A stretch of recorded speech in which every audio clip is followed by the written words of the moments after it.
Unforgivable. Where'd it go?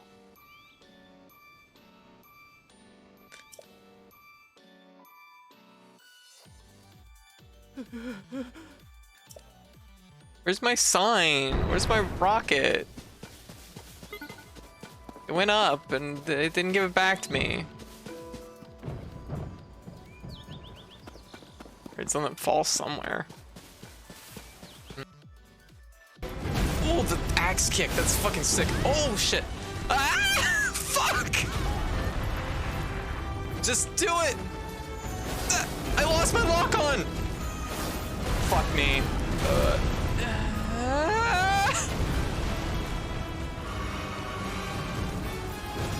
Oh, shit, I'm out! Shit!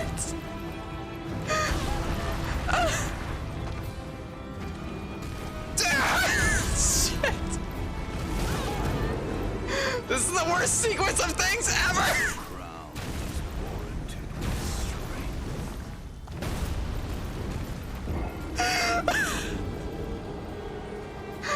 Oh god, there was so, like, every single option I went for completely fucked up in every way possible. Oh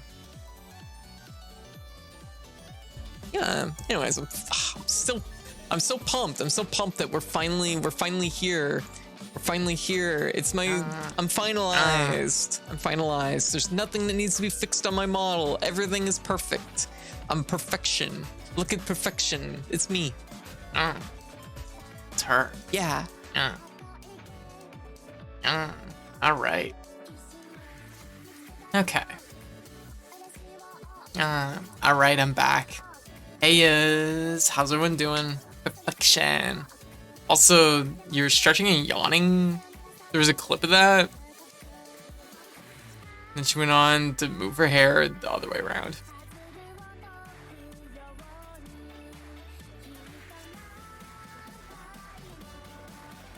Yeah, maybe.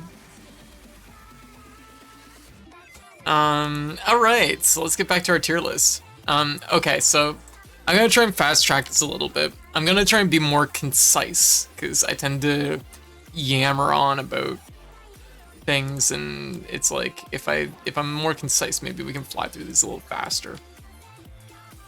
Yeah, that was when the mirror happened, right? Well, I mean, to be fair, I just never looked into a mirror with my model before. Yeah, with my body. It's my first time seeing a mirror, and I realized I should do my hair on the other side. So I'm gonna clip the stretching and yawn, where I was stretching and yawning. I'd never heard it before. Oh. I see. Like being cute. Mm-hmm.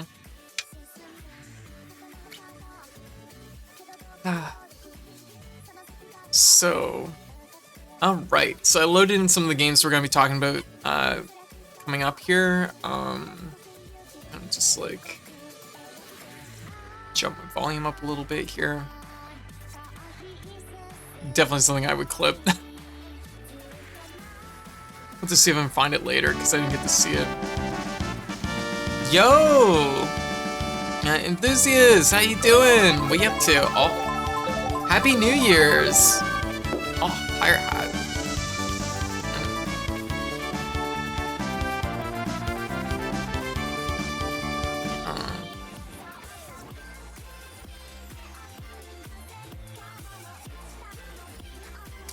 Fire hat time. Alright. The high seas. Oh, I didn't take my meds. Just realized.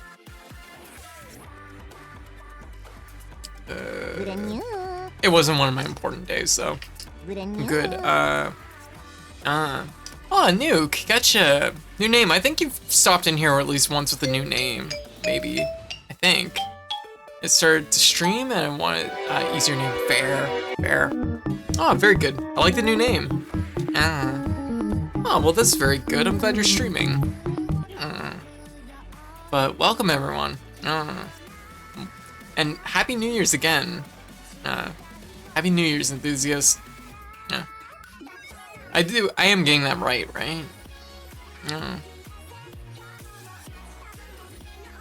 Alright, so we're gonna be picking back up on our Aw, inspiration, gosh. Okay, good. I just want to make sure. Stick bugs. So many stick bugs. The stick bugs are attacking the tier list! Get stick bug tier list. I know, right?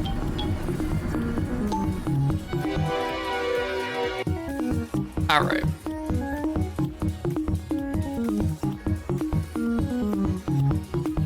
Okay, so this takes us into April.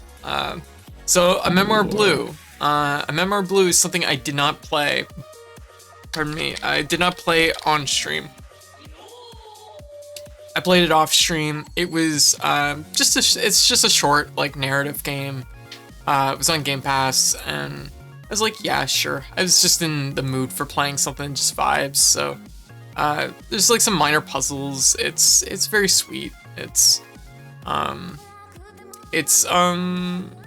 yeah, it's about a person. It's about a swimmer who kind of goes professional.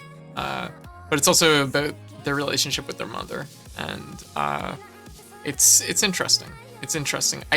Once again, this is the case where like the tier list is like a weird thing to do because like this is just a narrative experience, so it's like there's not really like any strong thing I can say one way or another. I'm just gonna put it in B tier, I guess.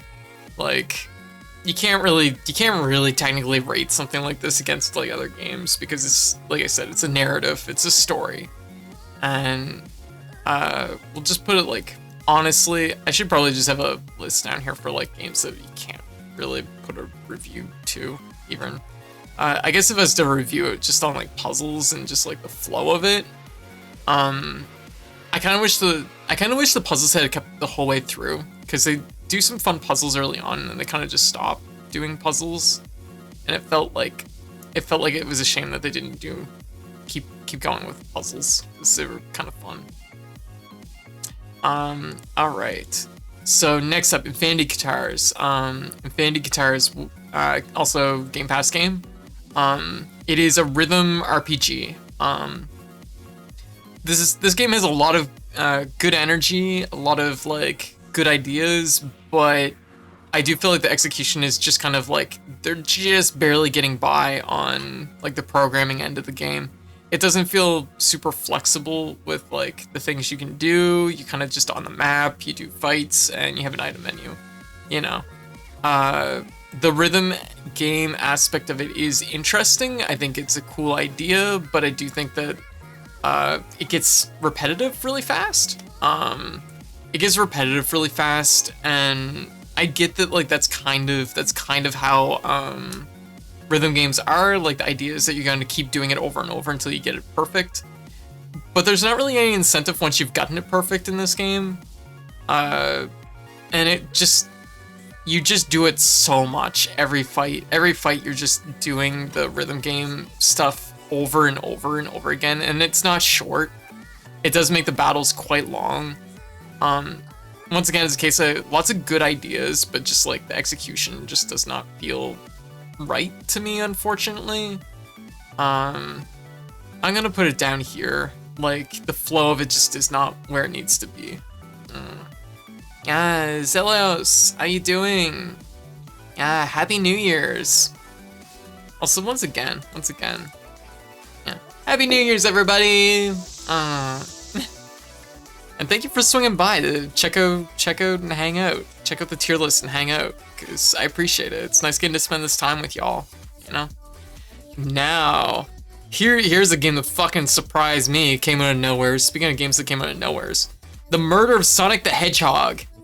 Who fucking thought, like, a Sonic murder mystery? Actually kind of a great idea, but who would have fucking thought that they'd just drop this as an April Fool's Day game? Best pitch.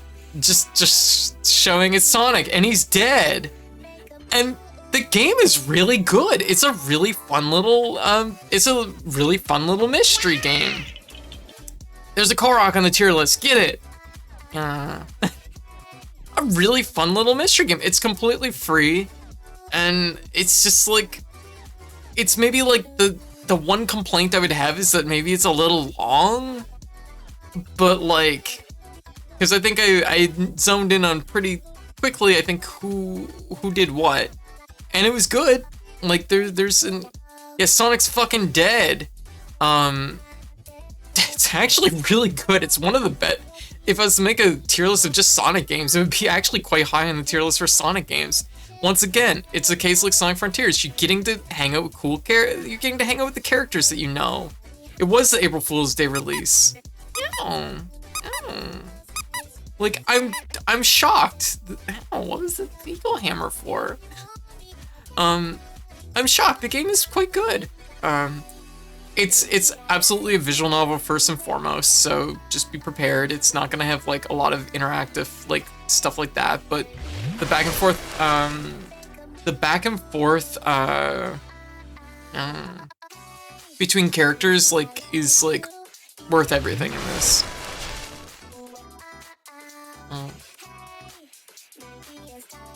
It's nice seeing Tails like kind of taking the lead, which is fun. And like honestly, it's just really good. It's just fun seeing these characters interact in a different way, which once again Sonic Frontiers kind of also does very well. It brings out the things that make these characters as timeless as they have been. There's a reason Sonic is still around all these years later, and honestly practically better than ever. Like both these Sonic games are spectacular.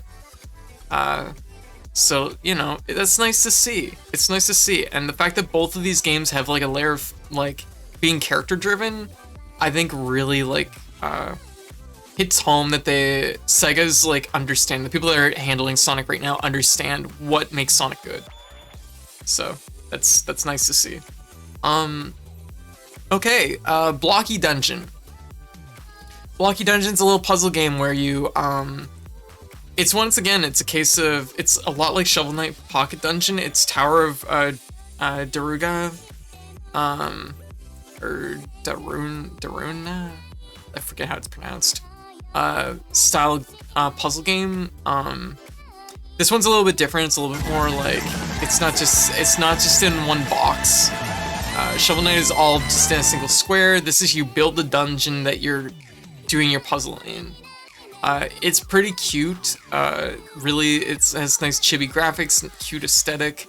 The gameplay of it is very like tightly wound. I found that as soon as you made a mistake or were behind the curve even a little bit, it was hard to regain. It is doable, but it is like hard to do that. And the later stages make it even like worse in that respect. Like to do the end game stuff in this game is extremely taxing. Like the endless mode seemed like a thing that would be really fun to dig into eventually, but it just ended up not quite hitting how I wanted it to, unfortunately.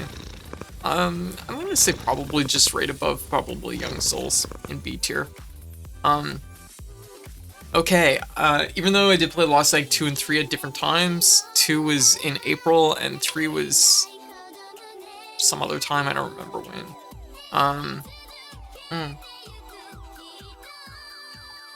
Yeah, thank you for the hydrate.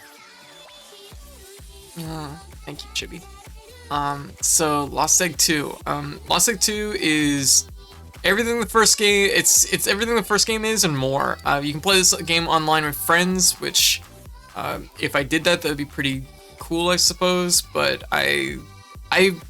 there's a random Japanese player that we hung out with for a little bit, and that was fun. And we both fell off a telephone pole. So we both fell off that canvas awning. Our eggs touched. I did not forget. So, Lost Egg 2, actually, I think a B tier. I think it's actually a better version of Lost Egg. And actually, I learned things in Lost Egg 2 that I was able to take back to Lost Egg 1 and actually get farther in Lost Egg 1. I cleared a couple stages off of this. And this game has cool egg tricks. There's tech in this game, which I think elevates it up. I think it was pretty good. I don't know if it's better than Lost Fight, but it's definitely better than Melty Blood. Yeah. Lost Egg 2. It was really good. I'm pleasantly surprised by this. I mean, you know, it's nice to see. Okay, so I'm gonna review Lost Egg 3, even though it did come out. It was later in the year. Lost Egg 3, on the other hand, I think dials the concept like way too hard. At this point, the game is like, the third game has a lot of the features the second game has, and it's great that it has those features. But I think the game difficulty is just like way too hard. It becomes less fun. Like most of these games, the first 4 stages you can beat. Like they're pretty reasonable The first 3 stages you can definitely beat. The 4th stage, the 4th and 5th start to become actually hard, and then the 6th stage is like the nightmare difficulty. Lost Egg 3 felt like it was nightmare from stage 2 onwards, and I get maybe it's just for those egg enthusiasts out there. Vagabond, how you doing? Thank you for the raid. I'm sorry that you had to walk in on the terrible pun. Happy New Year's. Yeah, Mike, how you doing? How is Lethal Company going? Pun good, thank you. I'm actually gonna put this one in D tier. It's not because it's honestly just because I think the game is way too hard, and most people are not gonna like this game by comparison to 1 and 2. They removed all the egg tech, which makes it even worse. I'm gonna put this here in C tier. We've been making quota, hell yeah. Lethal Company's so good. Making quota, not leaving corpses behind.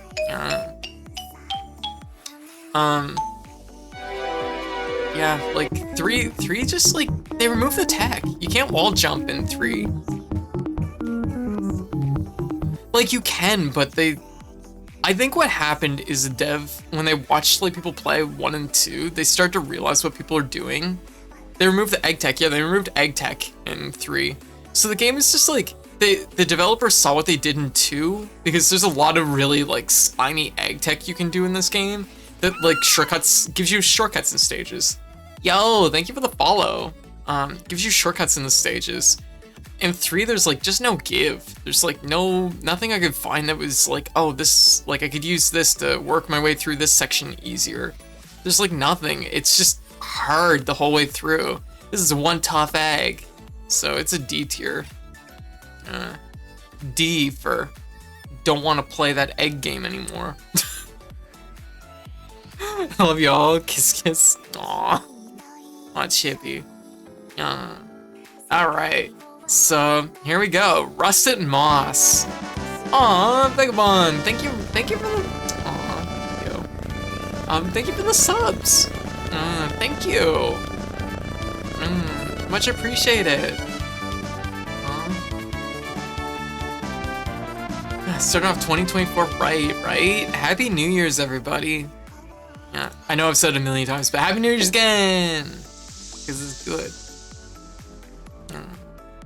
Let me see. Just like look at some stuff here. I'm like, what if I was in front of the chat? I don't know if that's better or worse. I'll stay behind the chat because I think we gotta see everybody's input.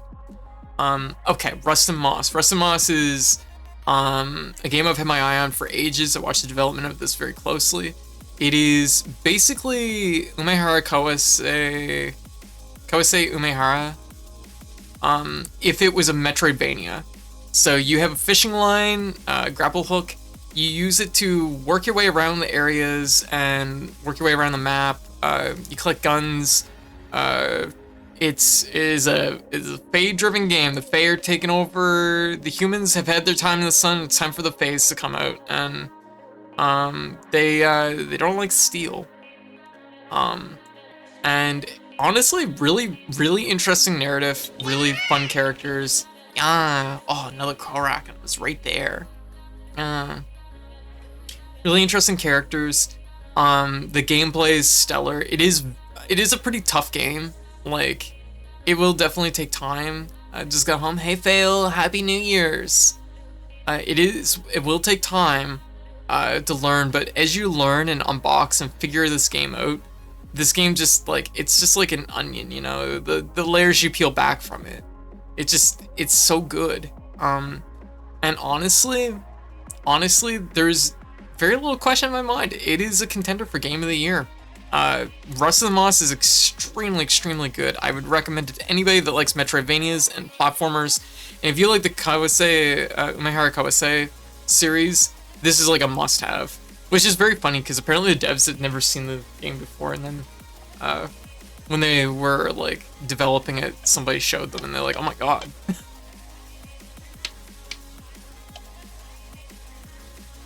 Extremely good game. Absolutely has my recommendation. The plot has twists and turns, the characters are good, the world is interesting, and it's also getting apparently a huge update this year coming up, which is going to add 2 more areas to the game and even more stuff. And the game is not, like, it's not short in the least. Like, this is a perfect length, so 2 more areas. I'm interested to see what they do with it. So continuing to support it. It also has a map maker mode, so if you just want to do challenges, that's cool. The difficulty is scaled nicely. The hardest parts of the game were really hard for me, but like I was able to do them. I'm gonna pass it. I have a lot to do tomorrow. Is Mega Hospital visit. Oh, gotcha. All right, you have good luck. Okay, fail. Make sure you get lots of rest. Okay. Okay. So next up is. No, pardon me. I'm drinking soda now, so I'm drinking pop. So feel it. I'm gonna be burpy. Fire! Yo! Happy New Year's! Happy New Year's! How you doing? Yeah, Lilith, what's up? Geek, how's things going? Fire, what's up? How's things going? Thank you for the follow. Yo. Critic of Innocence, welcome. Fire, Happy New Year's. More confetti. Welcome everyone. Fire, what were you up to? What are you playing? What were you doing? Yeah, you're doing retro? What retro stuff were you doing?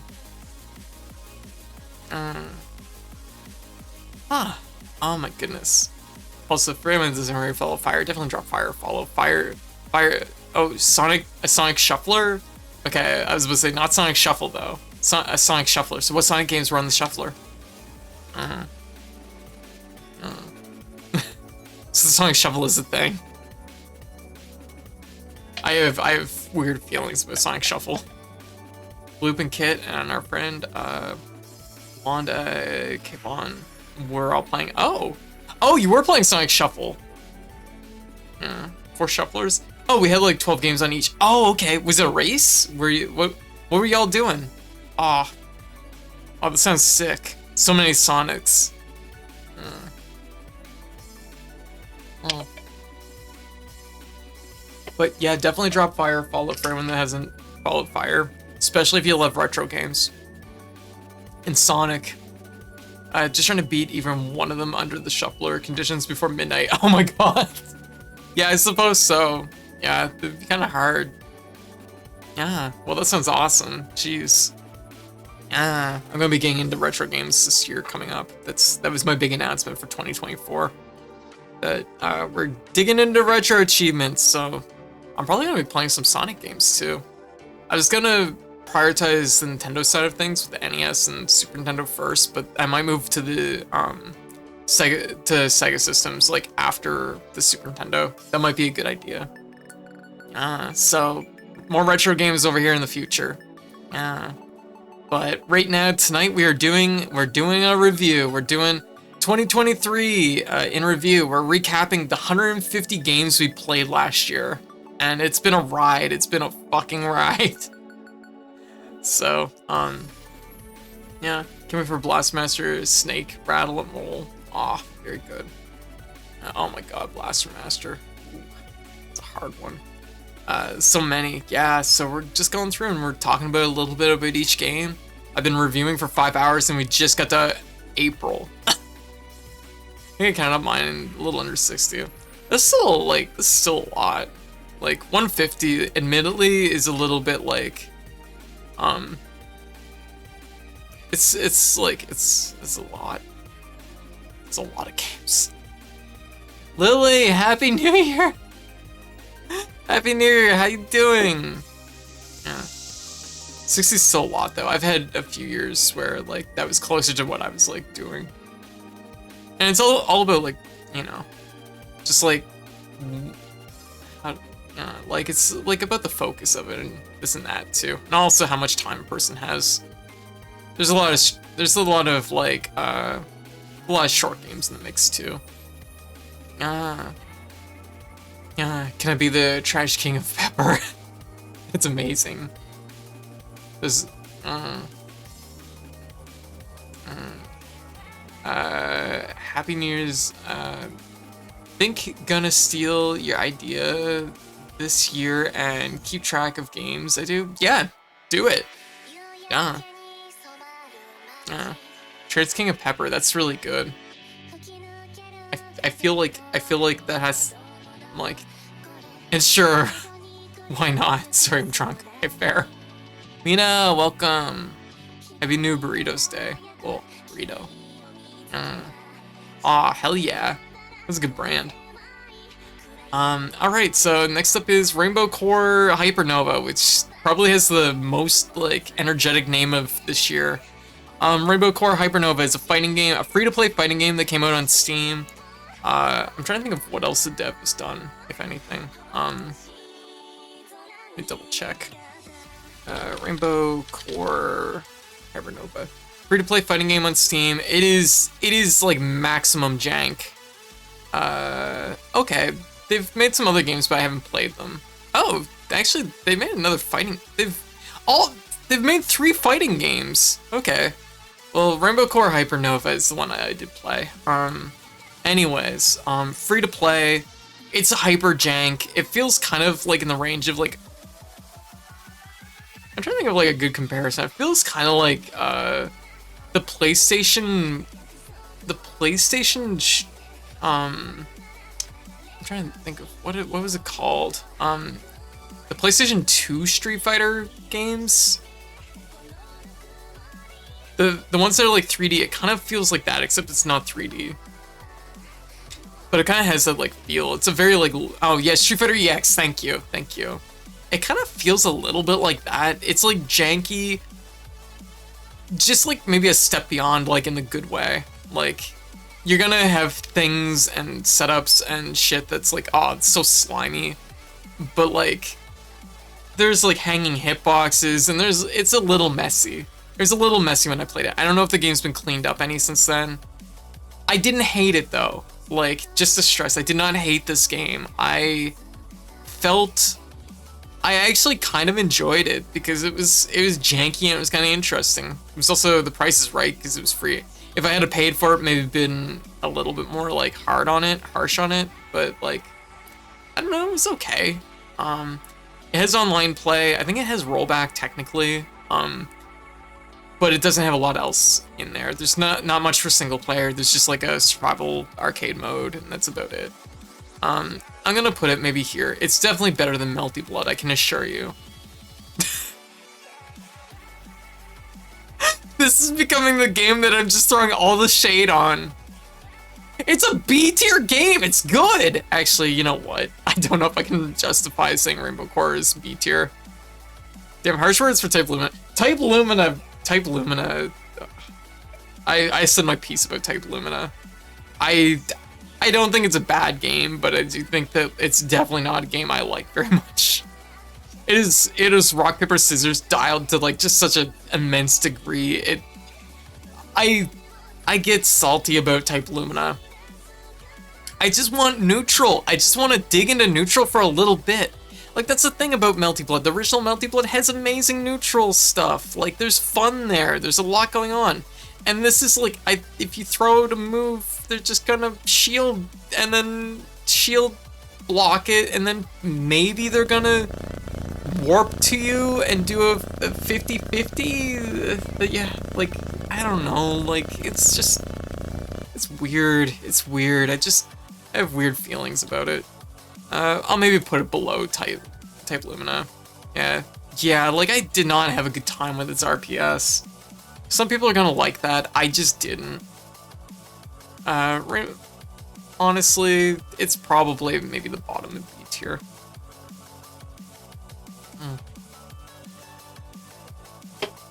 This isn't a knock, like for a lot of people, Type Lumina is gonna be a really fun game. Really fun game. It's definitely a lot more, like, I guess, like, accessible on one layer than the original Melty Blood, but I think Melty Blood, Type Lumina, and Guilty Gear Strive suffer from the same problem, which is by trying to become more accessible, they've actually made it harder in a lot of ways, because, like, the requirement that you're, like, on point, even at, like, a simplistic, like, level, becomes more vital. With like a lot of other fighting games, there's a lot more leeway because like there's a lot more systems you can dig into, and there's a lot more window for people to mess up. Both these games you have to play like really to like a high degree even early on to make, like, you have to really understand your neutral, you really have to understand the system mechanics. And these system mechanics, I don't feel like the shield RPS is actually like that clear. Because there's a lot of moments where it's like, you throw something out, the opponent like will shield and then warp to you, and sometimes you're in advantage where you can punish them because you're like, they're gonna warp, I know they're going to, and you know it, and then other times they're in advantage and you have to deal with whatever overhead they're coming in with or whatever. I don't know. I could not get a beat in this game. But anyways, Rainbow Core Hypernova. Rainbow Core Hypernova is also definitely more like simplistic, but it's also like simplistic, but it doesn't like remove systems. It has basically Roman cancels.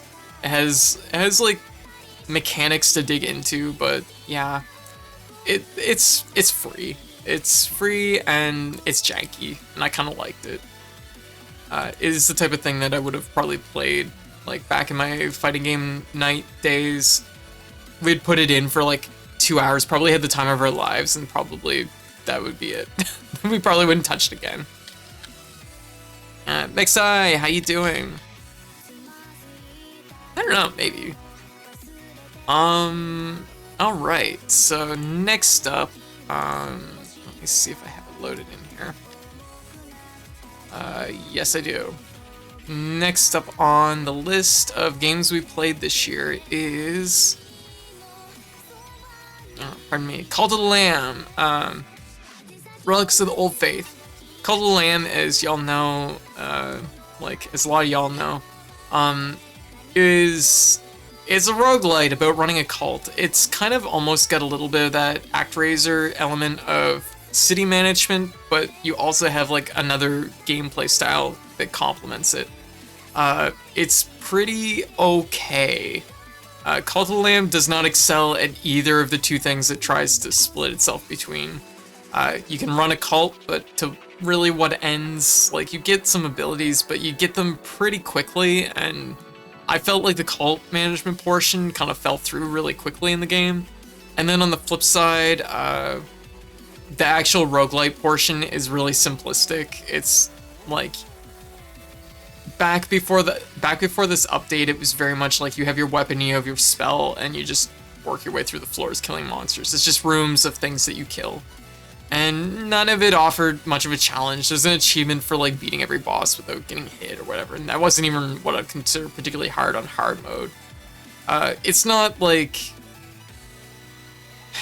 There's like...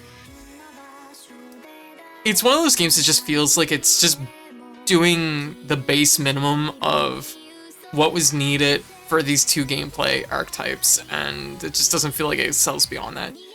Something I always like in roguelites that like interesting synergies between things, and there's just no synergies in this game. There's nothing to really synergize because it's just you have your weapon and your spells. And the spells just shoot out, they're just a projectile usually, and the weapons are just a sword usually. So I just didn't find it that endearing. Relics of the Old Faith came out this year, which was an update for Call to the Lamb. The game is meant to be streamed. Oh, absolutely, and that's all it was. Yeah, and there is, like, I will say this, like, Call to the Lamb is definitely for streamers. Like, if you're gonna stream it, it does make it a little bit more enjoyable, because, you know, everybody gets to have their cultists, and you get to watch them walk around and do funny things, which is, you know, that's enjoyable in itself, and, you know, there is that, but like when it comes to the core gameplay, it is a little shallow. It's shallow. Relics of the Old Faith was an update that came out this year. It adds collectible relics, which give you additional. It basically gives you like a super move, practically, that you can activate in a room, which once again doesn't necessarily create much for synergies because it's not just like a passive thing that's ongoing. It's just a thing that you can activate, but it does add one more thing to its like mechanics, which helps. And they added some extra modes that you can dig into post game. Like there's some like challenge runs and things like that that you can do. I don't know how much you can really unlock via those or get via those. I re-platinumed the game. It was okay. It fixes a couple small. The update fixes a few small quibbles I had with it, but like overall, it's like it's okay. I think Cult of the Lamb is probably very much like a B tier kind of game. It's like I probably enjoyed it more than boy. Like actually. Is probably right in around here. It's like, once again, B tier they're all good games. They're all valid games. I think they're all worth probably checking out if you have a passing interest. I don't know. Yeah, it was very much dictated on Twitch streamers putting their viewer. Yeah, like that's definitely like a big selling factor. Did you ever talking about Cult of the Lamb or Melty Blood? I mean, if it was about if I had a good time with it, this is an F tier. but it has Nico Arc, that was pretty good. I had a better time, I think, with Pocket Dungeon. Yeah, I feel like it's probably right in around here. Yeah. Like, but I recognize that Melty Blood is like it's a valid effort, and I think it is a good game. And I think like its netcode is good, everything else is going on. Like it has everything in there. It's just not like a game I feel really strongly about. I know this is my tier list and I can place things where I want, but I feel like the game is justifiably like a B tier game. It's fine. And Call of the Lamb is B tier. It's B tiered, but it is like flawed. You know what I mean? So it's definitely on the bottom end of B tier. It's like a B minus for sure. All right, moving on. Oh, here's another. Actually, this is another one that I've actually had strong feelings about.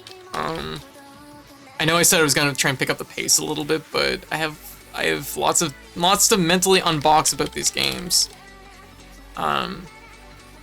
Okay, here's an interesting one. It's another fighting game. It is BlazBlue Cross Tag Battle. BlazBlue Cross Tag Battle is...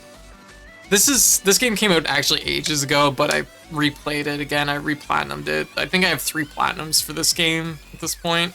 I had free access to it through Game Pass, so it's like, why not? It takes like a couple hours. Why not replatinum it? Yeah. If this was a segue into unboxing game, no. Cross Tag Battle. Oh, it's $5. This game is a steal for $5. Definitely has my recommendation of $5. Just keep in mind that the DLC probably is more. And the DLC is like several characters packed together. Makes you surprised how good Strive and DNF feel to play again against y'all in North America, especially compared to Melty Blood. Yeah, Melty Blood's netcode isn't quite the same tier as like Arc System Works main games. DLC is on sale too. Okay, so Melty Blood. God damn, Melty Blood. What? It's in my head. Ah! Okay, so BlazBlue Cross Tag Battle. It's BlazBlue, Persona 4 Arena, Unial, Under Night, In Birth, and some Ruby characters. Why is the blood so melty?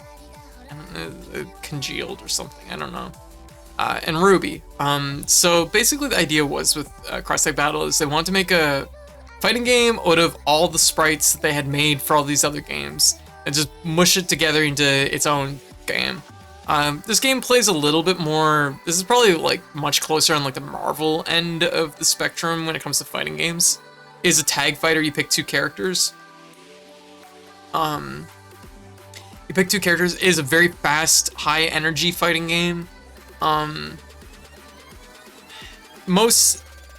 My initial qualm with the game was that I went in kind of expecting, I was like, oh, I've played all these games. I'll be able to, I've played BlazBlue, I've played Persona 4 Arena a lot.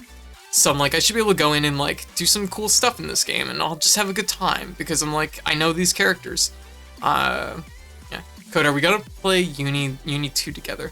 I don't know if I'm going in on Uni 2. Uni's not, it's a fighting game that I'm not super familiar with, so I'm kind of just so-so on it. I'll have to see closer to probably release to see if it like grabs me or not. Yeah, I didn't play a lot of Uni, so just unfortunately it's just kind of a little bit outside my like wheelhouse. Aw, gotcha. Aw. Yeah, it's really funny too, because like locally where I live, Uni's the biggest fighting game. It's like actually the biggest fighting game here when it comes to anime fighters.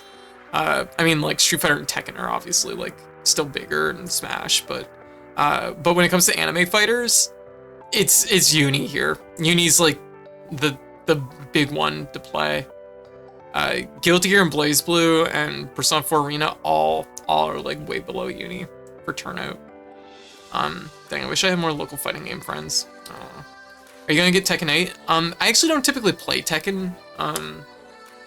I have nothing really strongly against Tekken, but it's a little outside my wheelhouse. I like Soul Calibur a lot, but like Tekken is. I've compared this before, where it's like, if most fighting games are like Spanish, Tekken is like French. I understand a lot of things. I can read a lot of the elements in the game, but like, it's weird how Tekken does certain things, and it's just like, I have a hard time wrapping my head around. So I don't think I'm necessarily getting Tekken 8, but at least not early. If it goes on sale eventually, I might dip into if there's interest, maybe. But we'll see.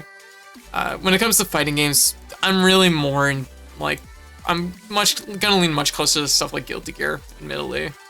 Does anyone want to buy me Tekken 8? Oh, that's fair. Tekken 8 does look really good though. Like some of the character reveals they've had are spectacular.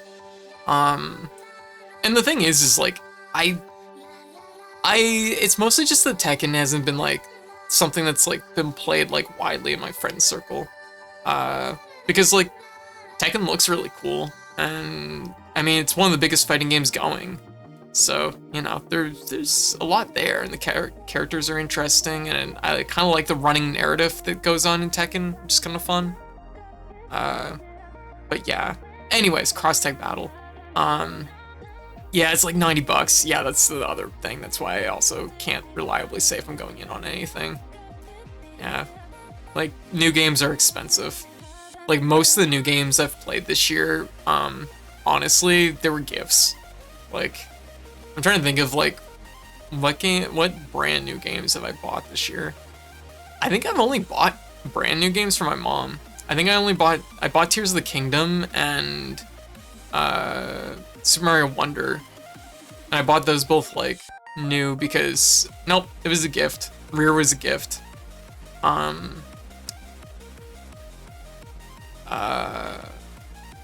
Yeah, I'd have to stop and think. I mean, we're going through the list, so I'll know. For as far as full price games go, because like a full price game right now in Canada is like $98 with tax, or a little over 100 with tax. So yeah. Also Brick Raid, have you played Grand Blue Fantasy Versus? I tried the free to play version of it. It feels pretty good. I might, yeah, it kind of sucks. It does. Yeah. I haven't checked out the new characters yet. I probably will at some point this week. Hello, hey Dragon Soul, how you doing? Cross tag battle. I think even though I had a hard time learning this game because the characters play dramatically different than their home games, I think this game is really cool. I think it's really interesting. It's really fun. Once I started to get the nuance of the game, I enjoyed it a lot. It's fast, it's pretty loose. There is an immense amount of slime in this game, there's dirt. This is definitely a fighting game where like, you reach down and you pick up dirt off the ground, you throw it in your opponent's eyes. So be ready for that if you do play this game. But it is a really fun game. I'm thinking about what would hold this game back from being S tier. Pocket sand, exactly. There's no more cheese? No, I've had to disable cheese for a little bit because we're having some kind of problem with it. Yeah, I think part of it was that Resident Evil Village was eating my shortcut keys that I used to trigger the cheese. And I kept forgetting to turn it off, and I felt bad that people were like redeeming it and they weren't getting cheese and I wasn't noticing. So I turned it off for a little bit. I'll see about getting it fixed soon though. The only thing about like cross-tag battle that maybe holds it back, the PC port is kind of just like lukewarm. It's okay. Just be prepared for some like weirdness.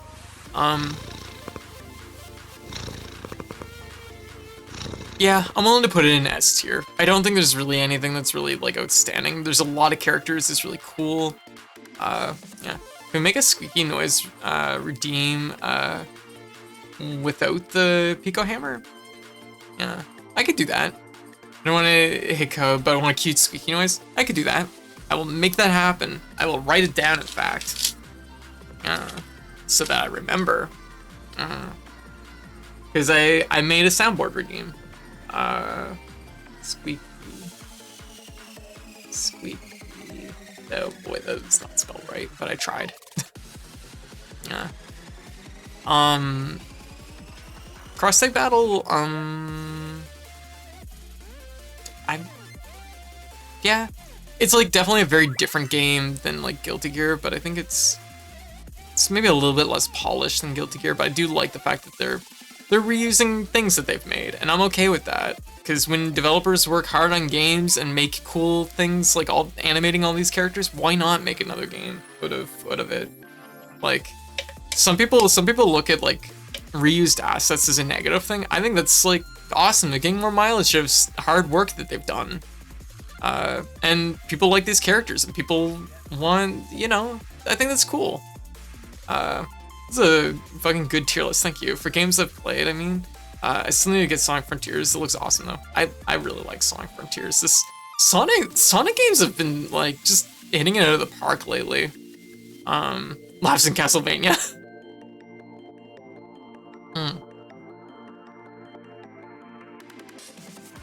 No, Sonic's been hitting it out of the park. Frontiers is really good. I like it. It has surprisingly thoughtful, emotional beats, and I'm like, oh. And on top of being kind of reinventing the formula a little bit. This is gonna be a VOD. I will have a VOD out for this. Need to go to bed, but I want to send up this to my fighting game friends to see what they think. Absolutely. I will have this available as a VOD. You'll be able to find it over my YouTube channel, as well as probably on the Discord and on my socials. Overall, like, cross-tag battle took me a long time to warm up to, but I did like it in the end. Yeah. And of course, this is also not just purely a fighting game tier list, so the way things kind of shake out feel a little bit weird. It's kind of, I'm like putting visual novels on the same tier list as fighting games, so that's always gonna be a little bit strange. Ooh, we got another big one, another big release, which caught me off guard. I did not expect this game to be a game I liked as much as I did.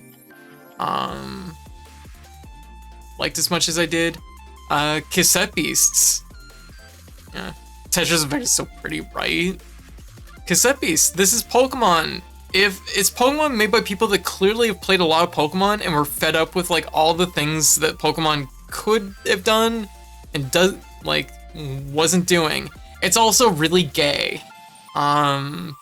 Like, it's they knew that LGBTQI plus people love Pokemon, and no one told me that. Oh yeah, fucking Cassette Beast is really gay. Pokemon, but for mature people, it is. Gay, you say? I don't do drugs, but I want to get really high on shrooms. Oh, Tetris Effect.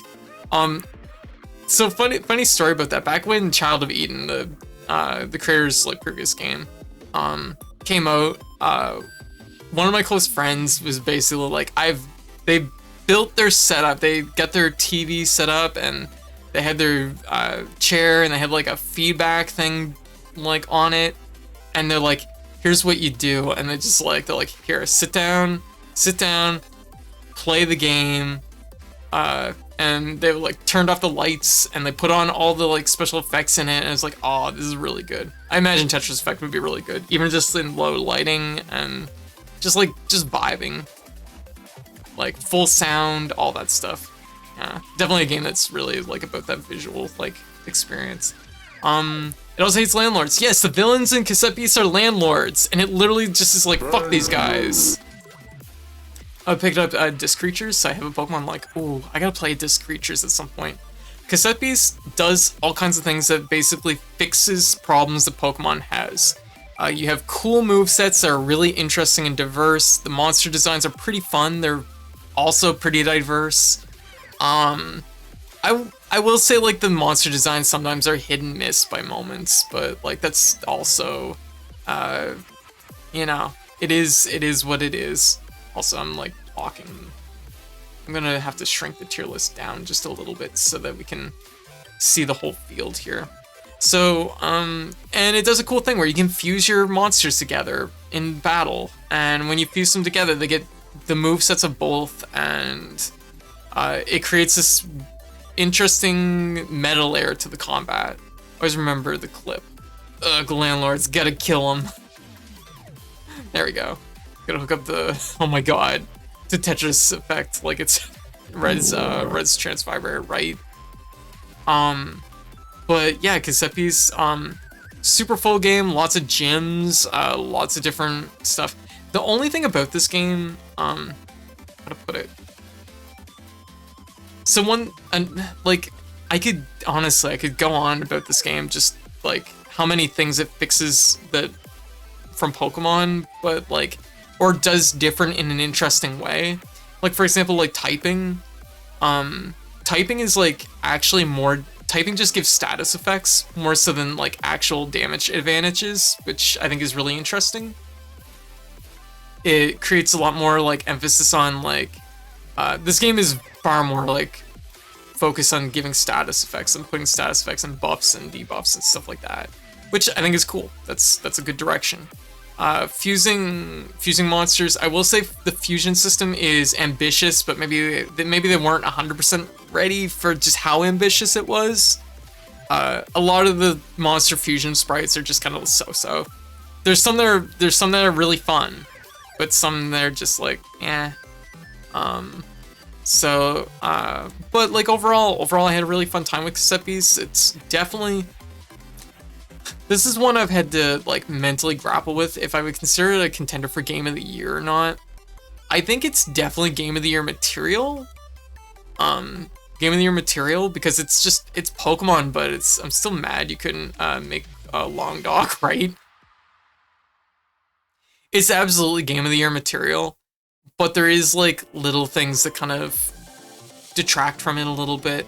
It is like, it could use a little bit more polish, especially if you're playing the Switch version. I've heard the Switch version is a little bit rougher around the edges.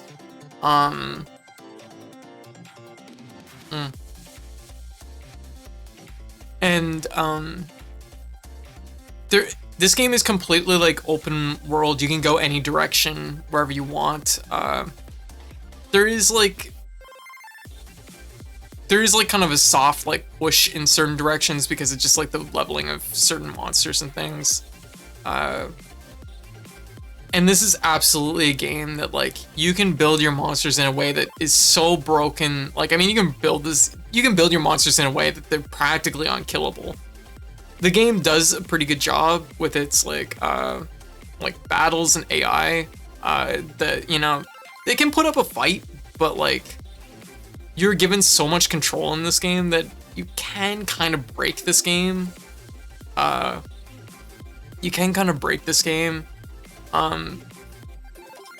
honestly, it's just really good. It's a game of the year contender. I will say it's a game of the year contender and leave it at that. You can use this strategy to essentially kill anything. Yeah. Like, I mean, yeah, like particularly, I forget what it's called, but there's like a sun beetle thing, and that thing, like, I mean, let's be real, it's kind of in the same vein as Shed Ninja. Turn them to glass and then resonate them 3 times. Yeah. I mean, hell, you could just do, there's the one where you just like, you'll just auto attack at the very beginning of a fight and you'll just wipe almost everything out if you set it up correct. But that's like, this is like endgame stuff. This is like, it takes a long time to get to that sort of stuff. So, and also it does have a lot of replay value. Like I said, there's a lot of gyms, there's a lot of exploring, there's a lot of dungeons, there's super boss fights. Even the final boss does resonant, it's 3 resonance. Damn, very cool. Speedrunners use it. Yeah, like if you like Pokemon, Cassette Beast is a must play. So I will say that much. I do think that I have slight issues with it compared to the rest of the picks up here for Game of the Year. But I'll leave it up there for right now. Oh boy, okay, next one. So we're gonna move on to the next one here. This one's gonna be like a ride. I hope y'all are prepared. Hope you all are prepared for this. All right. This is the one that I'm like nervous about. I'm like, ugh. All right, so we're gonna be, next up is Tears of the Kingdom. I didn't finish this game this year. I set this game down and I did not go back to it. Yeah, no, it's not F tier. I have some strong feelings about this game. I think it does a lot of things. F tier, oh my god. Pardon me. This game does a lot of things better than Breath of the Wild, but it also does a lot of things kind of, I don't want to say worse, but like, it pads the game out in a way that is unappealing by moments. Ren! How you doing? Yo, Lucky Bun, Ren! Karna, welcome! How y'all doing? How did your New Year's show go? Also, for anyone that doesn't follow Ren, definitely drop Ren a follow. Oh, thank you for the sub, Buttercup. Yeah, Bendito, thank you for the sub. Oh my goodness. Yo, thank you for the follow.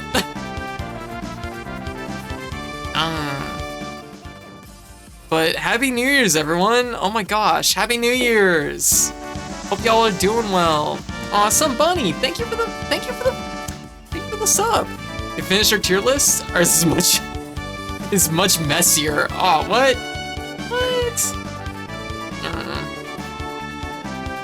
Oh my goodness. How did it go? How did it all go? Tell me how it went. Did you have people on for your show this year? Oh my goodness. We're doing our own tier list over here right now. It's been a ride. It's been a fucking ride. Ren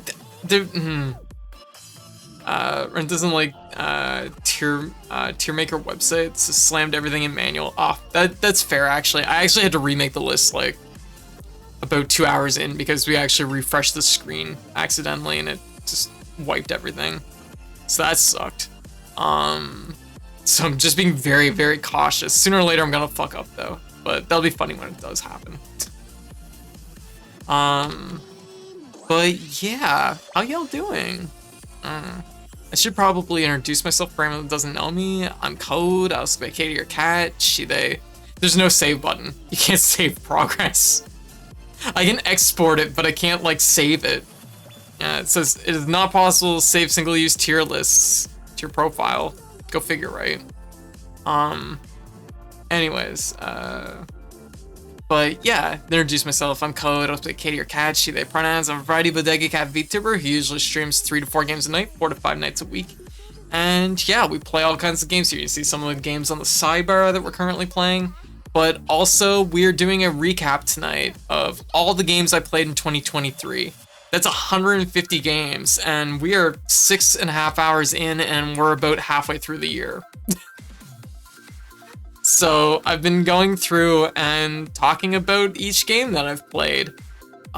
This is just my own personal feelings. It's like just where I feel that I want to place things. And some of these games I have played in prior years, but it's any game I've played last year.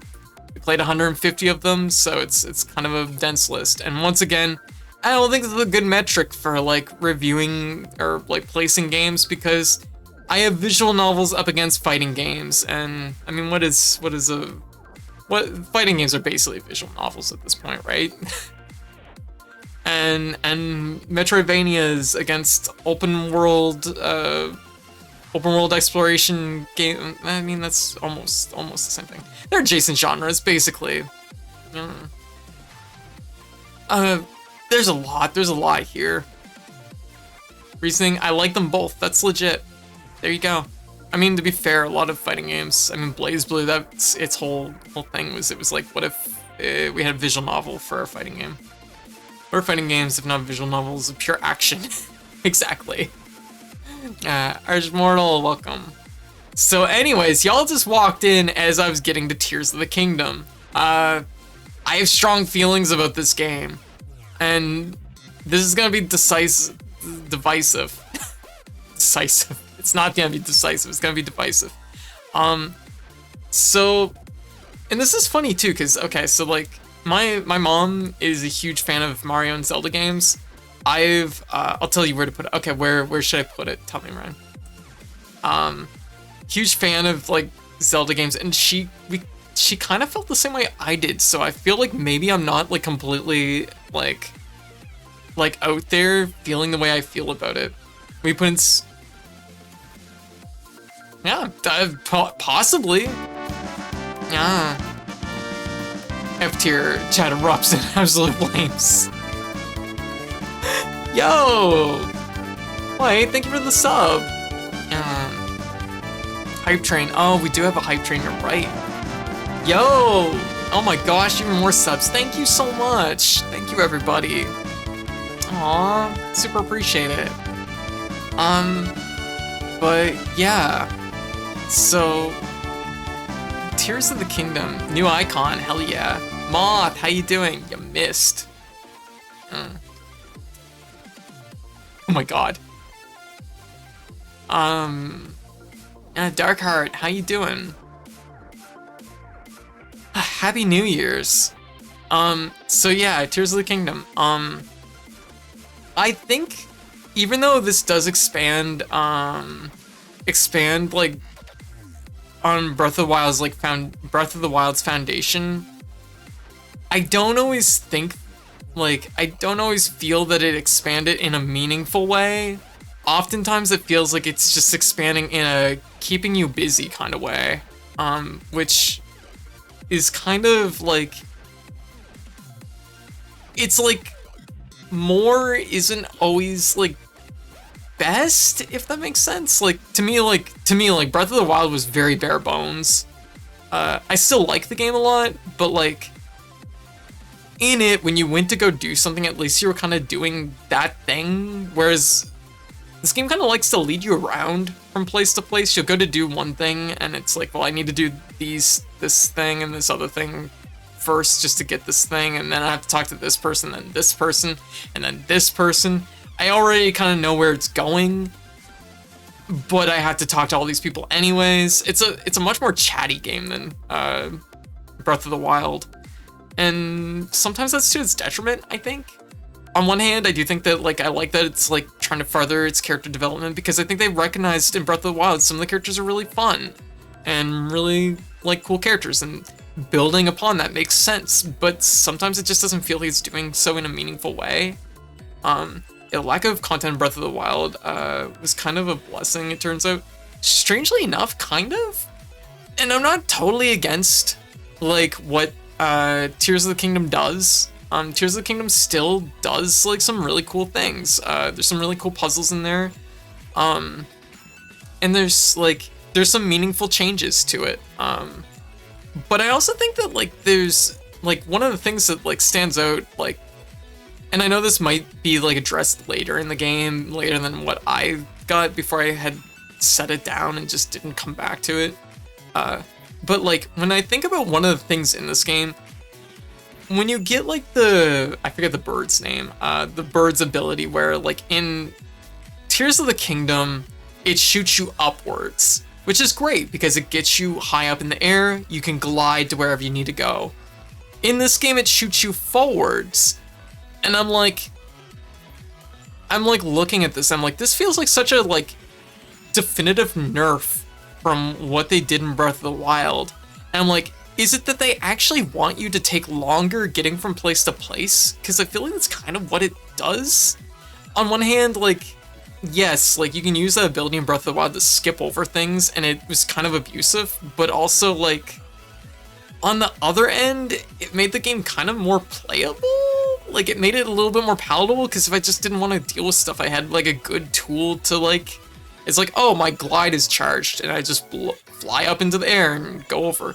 There's like things that are equivalents, kind of an equivalency where you can just like jump on a brick and ride a brick to the moon in this game, which kind of serves the same purpose, but it's like weird. I mean, that's what Breath of the Wild did with all the shrines and Koraks. In my mind, Tears of the Kingdom was better because it had more variety, environments, and had an interesting jank building mechanic.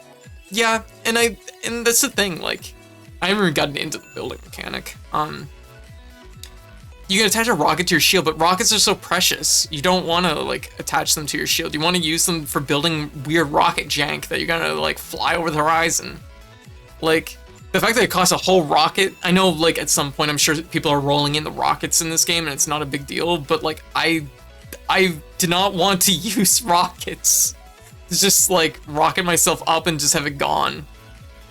Also less Dr. Rock balloons, so less jank fun in shrines. I also feel bad for the horses in Tears of the Kingdom because like there is almost no reason for them to be there. It is kind of weird. Yeah, even like, okay, so like once again, my mom playing it, she even feels like she's like, they nerfed horses. She didn't say that, those are my words, but she's like, the horses don't feel as good. I'm like, oh. And that's like one of her big selling points about Breath of the Wild was the fact that there's like horse riding and you could just ride a horse and go places. But this isn't even tapping into the jank building. The building mechanic makes some, on one hand, I'm kind of a Breath of the Wild hater. I bet I dislike Tears of the Kingdom too. Potentially. It depends what you dislike about Breath of the Wild though. So the building, I haven't even touched on this. The building in Breath of the Wild is, how to put it? It feels like a natural progression for the series because it's taking puzzles and letting you have creative input into how you solve them. It's no longer Zelda about pushing blocks, finding a switch to shoot an arrow into. I mean, those things do exist in this game, but not, like, a lot of the puzzles are more dynamic. And I think that, like, I think that's really interesting. I think it's a really, like, interesting idea, and it does feel like a natural evolution of the series, especially in this day and age of, like, kind of a post-Minecraft world of people wanting kind of creative input into these sort of things. I think it's an interesting idea, and the way I solve a puzzle was different than the way my mom solved a puzzle. Although a lot of the puzzles we actually solved in the exact same way, which was less that they had one solution and more that we have the same brain. Y'all seen how I built a raft? You should see how she built a raft. It's like the same fucking thing. It's just a mess of like logs with a fan on it. Anyways, Breath of the Wild has a much greater variety of enemies. Does it? I don't feel like the enemy variety is like, there's like cave monsters in Tears of the Kingdom, and there's like the constructs. here's my problem with the enemies in like Tears of the Kingdom, and this is maybe me coming down on the game really hard, but it's just like I feel like there's not enough things that make you approach the enemies like in diverse fashions. This is like a criticism that I think I'd have coming from no matter what for Zelda after playing a lot of Dark Souls. And I don't like bringing Dark Souls criticisms into Zelda if I can help it, but I do kind of feel that way a little bit. I feel like you invented some particularly cruel Korok torture devices. I was trying to help. Honestly, lack of variety is an issue I have with Breath of the Wild, just in general. Yeah, and that's the thing that's kind of weird about it, because they do add more variety to this game. There is more variety injected into this game.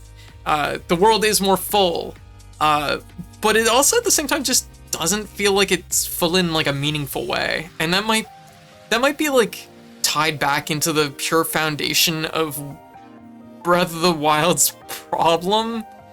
And I go back and forth on this, how much of a problem it actually is, which is its weapon degradation. Weapon degradation creates this whole thing with like on one hand it makes you play very on the fly with stuff, but on the other hand, like nothing has value, long-term value in the game. Tears of the Kingdom kind of like sidesteps it a little bit because they have costume pieces everywhere in this game. You're collecting interesting armor and things, but once again, it kind of steps into it. They give you that to hunt for. You're always looking for cool armor pieces or things that are interesting, but it also kind of steps in it because like upgrading armor in this game is not really particularly good either. Is a symptom of not unique enough stuff as its core issue. Yeah, and it probably is. In Tears of the Kingdom, now you also have parts you can attach to weapons and lose them both forever. Yeah, like there's still a very expendable like quality about Tears of the Kingdom. Like it tries to kind of answer it, but I feel like a lot of the problems that Breath of the Wild has, Tears of the Kingdom doesn't solve, but instead it piles more on top of, creating this thing that is still good. Don't get me wrong. Like I'm telling you right now, this game is probably no lower than probably A tier, maybe a B plus for me, but like it's something that like just something doesn't congeal right in this game. Rhetorical, how you doing? And the thing is like I've at this point seen roughly the story, and I think its actual narrative is really good. I think there's a really interesting, strangely deep and kind of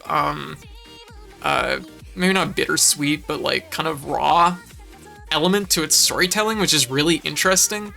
But they also tell it out of sequence in the game because they just expect you to stumble across story orbs and I guess stumble upon them in roughly the right order. Like, man, like the thing is like there's so many things that are kind of, there's so many good ideas in here that are just not packed right or conveyed right, and this is true about the gameplay too. Like there's so many things that just like stand out, that like there's like little things that irritate me.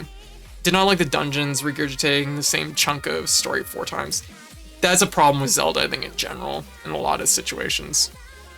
Okie dokie, I'm ahead to, yeah, I like the story a lot, but being out of sequence is a bit anticlimactic, agreed. Okie dokie, I'm ahead to bed now. It's 1 in the morning. Oh, absolutely, Dragon Slayer. You have a great night, okay? And Happy New Year's. Sorry, and I don't want to rag on Tears of the Kingdom. I think, once again, I think it's a great game. For a lot of people, it's going to be their game of the year. I think, you know, that's valid. Especially for people that play Breath of the Wild and they're like, I want more. Which, once again, that was like how my mom felt about Breath of the Wild. She waited in like an immense amount of anticipation for for Tears of the Kingdom, and then like she played it, but I think she ran into the same problem I did. Her big thing was she's just like, why do I have to fucking talk to everybody? And I'm like, well, you have to talk to convey point, you know, to progress the thing. She's like, they told me to go to the lab, and now I have to go back here and talk to this person, and now they told me to go to the lab, and it's like, yeah, it's kind of a weird one. I think it's not okay to like the big popular Zelda game. Happily rag on. I like small, somewhat popular Zelda game. Like the thing is like when it comes to Zelda, I do think something had to change. There had to be a change, and Breath of the Wild, I have problems with Breath of the Wild too, but like it had to happen. And I think like ultimately this is a step in a direction of change, which is probably a good thing, because I played Skyward Sword and that was like when I was really starting to feel like, even admittedly Twilight Princess, I started to feel where Zelda was feeling exhausted. It needed something different, and it's only taken like 20 years since fucking Twilight Princess to settle on that, I guess. Yeah, I don't know. Tears of the Kingdom, I think, is good. I'm willing to put it in A tier. Like, that's me being like generous with it, from like how I feel directly about it. I think I like Ida more. Oh god, did I like the fucking Galgun game more than Tears of the Kingdom? Ah, jeez, this is the worst. Tier lists are the worst. Like, I don't want to have to be the person that's like, Galgun hit harder for me than fucking Tears of the Kingdom.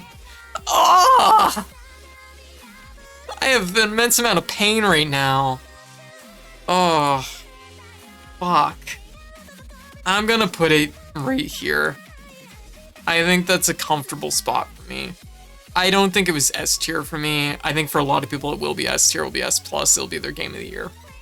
Yeah, did you play Pizza Tower? I did not play Pizza Tower. No, did not play Pizza Tower. I had a lot of people recommend it though. Soy Princess had you making stew for Yetis of a bunch of cool ingredients and a lot of cheese, and therefore a good game. Well, that's true. I mean, I like Tears of the Kingdom because it actually like did some unique things with its dungeons, which was kind of fun. Also at least a little, and I might go back to Tears of the Kingdom once again, give it a run back, when I eventually get the Switch back from my mom. But it, the two main dungeon routes I did, and then like the third that I kind of started to get into, it didn't feel like, I don't know, like none of the dungeons felt really like engaging to me. You're just like kind of up in the air, like, I don't know, I think the dungeons were almost better in Breath of the Wild because they felt like you were inside a giant puzzle box, and that was kind of cool. I mean, I know I'm a cat girl, so it's just like being inside a box is like thumbs up, but like I think the puzzle box element of Breath of the Wild was like kind of way tighter than the giant floating block dungeons of Tears of the Kingdom. But I did like Twilight Princess while I played it before I dropped off. My problem, oddly enough, I really didn't like Twilight Princess when I played it. I hated it when I played it, and then like in post, it's gradually matured for me, like a fine wine, and I kind of liked it in like retrospect. But like, I think I still kind of like it mostly just for the design work is kind of nice, and also just being a popper and running around in the fields is kind of fun. I'm like, what if you could play Zelda and you could just be Wolf Boy? And oh, Midna, of course. Midna's another thing that really carries Twilight Princess. Twilight Princess wouldn't have been half as liked if it wasn't for Midna. Midna's a good bean. We're a big fan of Midna. All right, I'm not gonna talk about Tears. I'm gonna talk about Tears of the Kingdom more before this is all out. But I'm gonna place it there, and I'll see how I feel in 10 minutes time. All right, we're moving on to the next game. The Twilight Princess was a big one, so there was a lot of talk to be done about that. Shinobi no Grata! This game is a platformer. It's kind of in the same vein as, Shinobi, Strider kind of feel. It's definitely faster than both those games, kind of, but it's also kind of structured a little bit more like Contra, if that makes sense. Except you have a bunch of different weapons all at the same time. I don't know exactly how to place what this game feels like. It's a very good platformer. It's a really good platformer, but it's also like a very much like one-shot energy. You play it once, and there really isn't anything else. Ninja Spirit, yes. There's not a lot else going on with it, but for what it is, it's a great ride. The bosses are really fun. The stage designs aren't like really elaborate, but they're like engaging enough. The enemy layout usually makes you kind of look at what sub-weapons you have and how you use them optimally to work your way through the layout, which is pretty cool.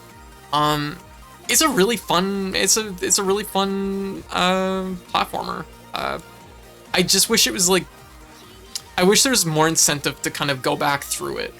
It is definitely the type of game that I think would be like engaging for speedrunners, engaging for people that just like kind of refining the tech. If you're big into hunting for 1cc's, probably like Shinobi no Grata. Yeah. Hey Rachel, how you doing? Happy New Year's. Also Happy New Year's, Wub. Break glass in case of bad afternoon. Yes, it absolutely. This is like a great rainy day game. Good energy. It's pretty tough. It's not the hardest thing in the world. You know what?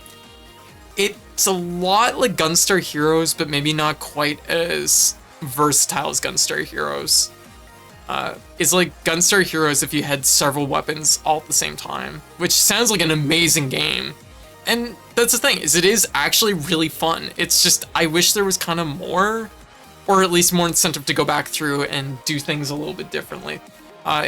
This is a good example where like, sometimes just like having a few achievements that make you like replay a short game can be really nice. Cause it's just like, it's really good. It's just a really good platformer. And it's definitely better at what it does than what Tears of the Kingdom. No, don't fucking say that. Tears of the Kingdom is fine. It's a fine game. Oh, Gal Guardians is technically better. Fuck. Oh, I hate this. It's Integrates. Integrates is pretty good. Just why does this game exist? Urgh. Shinobi no Grata is really good. It's a really good one-shot. It is a little pricey for being a one-shot though. Panty searching over Korok searching. You know what? Actually, I'm gonna be one of the. This is my weird thing that's gonna not set right with anybody. I think what they did with the Korok hunting in this game is a vast improvement over Breath of the Wild, and it was one of the more enjoyable things in the game for me. Like just having to get a Korok from point A to point B was like way more engaging. But I think the game relies a little too heavily on that as being a thing. I think the game is good. Once again, even though I'm ragging on the game, this should be like a testament to how much is right in the game, because I'm only putting it, like the lowest I could put is maybe B+. I'm putting it in A, so this is a game I've seemed to be non-stop complaining about, so.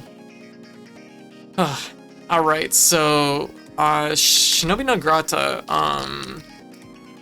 ended up being kind of a great one-shot, which was followed up by another game we played, which was actually another great one-shot, Bat Boy. Bat Boy is... Have you ever played Shovel Knight? Then you've played Bat Boy. It's Shovel Knight with a boy with a bat instead of a knight with a shovel. It is... You'll play this game and you'll be like, it's fucking Shovel Knight. It's a Shovel Knight clone. And I play platformers. I don't call games clones, but this is very, very, very close. It's a slightly more kinetic. That's a great description. That was a great description, Benito. It is a slightly more kinetic Shovel Knight, but only like slightly. It has Shovel Knight's map screen. It has Shovel Knight's same style kind of approach to like bosses. You get abilities in the same way. You have the shop thing the same way. It really is Shovel Knight. If you like Shovel Knight, you'll probably like Bat Boy. It's good in that if you want more Shovel Knight and you've cleared all the different campaigns they've made for Shovel Knight, and that's the thing. I actually had fun with Bat Boy. It's a really solid game because you know what? Sometimes even cloning a game and just doing your own take on it can actually be really fun. I'm not gonna lie. I actually think the aesthetic of It's basically like 8 Robot Masters if the 8 Robot Masters were all sports-based Power Rangers, and I think that's actually a really sharp idea. So, really good idea. The core gameplay is very much Shovel Knight as a whole. It's pretty good though. Shovel Knight, but $5 cheaper. There you go. Bat Boy. I actually enjoyed it a lot. I enjoyed this game a lot. Once again, it doesn't have a lot of replay value per se. And it actually does overstay its welcome just slightly. It's just slightly too long. Maybe not too long, just like, at least for me, I felt like it overstayed its welcome by just a tiny bit. The bosses are really fun. The boss fights are actually really, really fun. Actually, more fun than the bosses in Shovel Knight. It's a Shovel Knight clone that sometimes is better than Shovel Knight, is what it is. And that's not a knock against Shovel Knight. Shovel Knight's great. It's an excellent game, but it's like, there's things in Bat Boy that I liked a little bit more, and that's okay. And to be fair, like, sometimes when you're making a clone of something like that, it's probably more easy to pick out what needs to be addressed. I gotta find this. Oh, here we go. Okay, so here's an interesting one. I don't think I have any firm.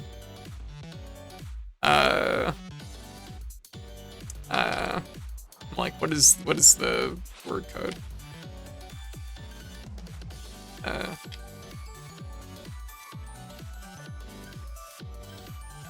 Nah, that wasn't it. Okay. Anyways, Babidi. This is a free-to-play game that's on Steam. It's kind of an open world exploration game.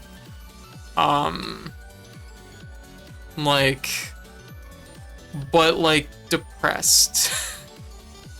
I don't know how to put it, but it's an strangely ominous atmosphere, a weird art style that feels like kind of like marionettes that were in the garbage, and you find weird items that let you interact with the world and work your way through trying to find a train ticket, and leave. Like, the whole goal of this game is to leave and get out, which is strangely accurate because the entire time you're there, it's like, I don't like being here. It makes me feel, this is not a good feeling. It's not a good feeling. I think, honestly, it's pretty clunky. It's a pretty clunky game. I feel pretty firm in saying that it's probably like a D tier, maybe. I'm gonna say a D tier. I feel pretty comfortable with that. Kind of weird. If you like open world exploration with like just kind of weird atmosphere, might be for you. Yeah, Sage, welcome. How you doing? Happy New Year's. All right, so moving on. It also made me incredibly motion sick when I played it. It's not Hylix weird. No, it's not Hylix weird, but it is kind of in the same vein as Hylix. Holy shit, we're going from Babidi to,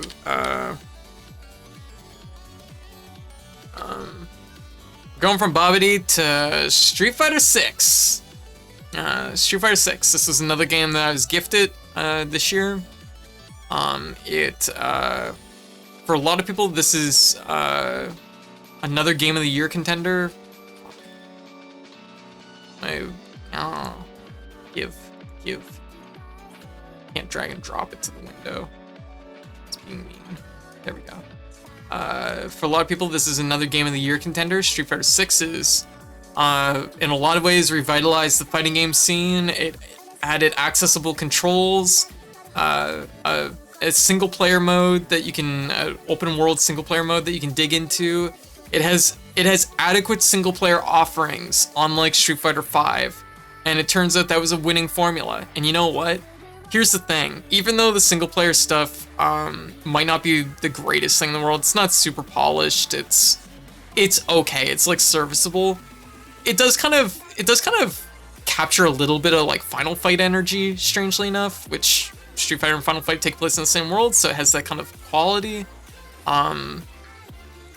But honestly, the big thing that the single player mode accomplishes is what it accomplishes is it lets new players and even old players interact with these characters and learn more about them and have a good time. It gives Street Fighter social links, which it turns out that is actually quite good for Street Fighter. That is a good thing for Street Fighter to potentially have. I'm gonna put it up here with Game of Year selection. What that bubbity. I saw it on a video about incredibly long staircases in games. Yes, there's some very long staircases in that game.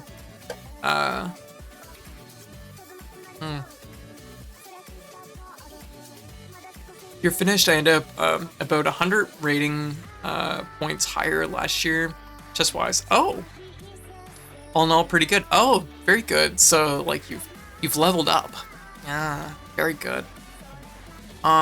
Street Fighter 6. Also has a custom character maker, which I know people have made some monstrosities. But people are having fun with it, and that's the thing, is they added systems to Street Fighter 6 to make it more accessible, more enjoyable for new players, more enjoyable for players that, just want, maybe not necessarily just want a single player experience, but the single player experience is going to be the bulk of their gameplay. It broadens the characters in an interesting way. They took fucking Luke, who's like one of the most unlikable douchebags in Street Fighter 5, and they made him like the most like sweet, redeemable character in this, and unbelievable. Luke's VA is just amazing, excellent person, just a good being. I'm like, he's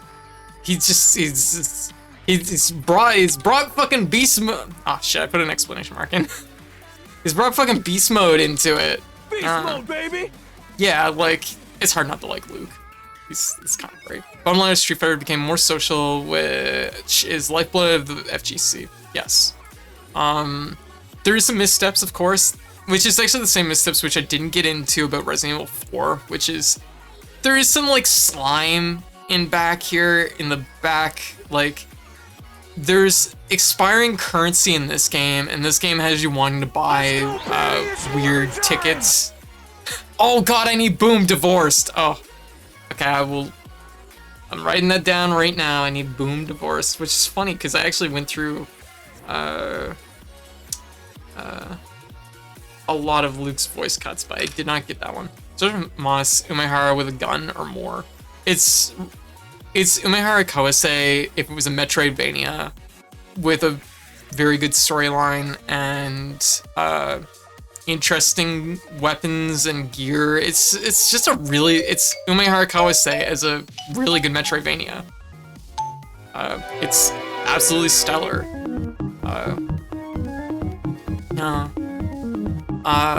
But Street Fighter 6, it does just about everything right.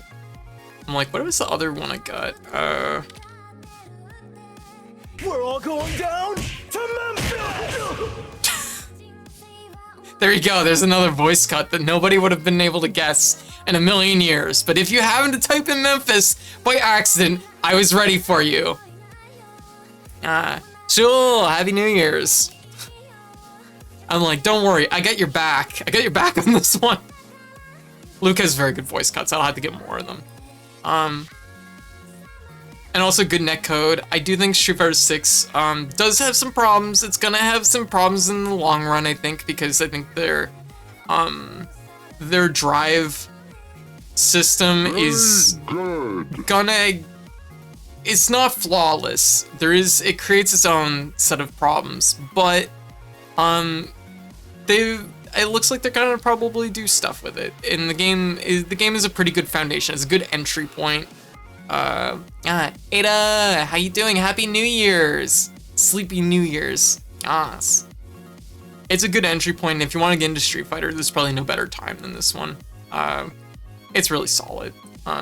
Like I was saying before I got distracted, has some weird slime with its paid currency, like fucking what was the meme? I gotta find the meme for it.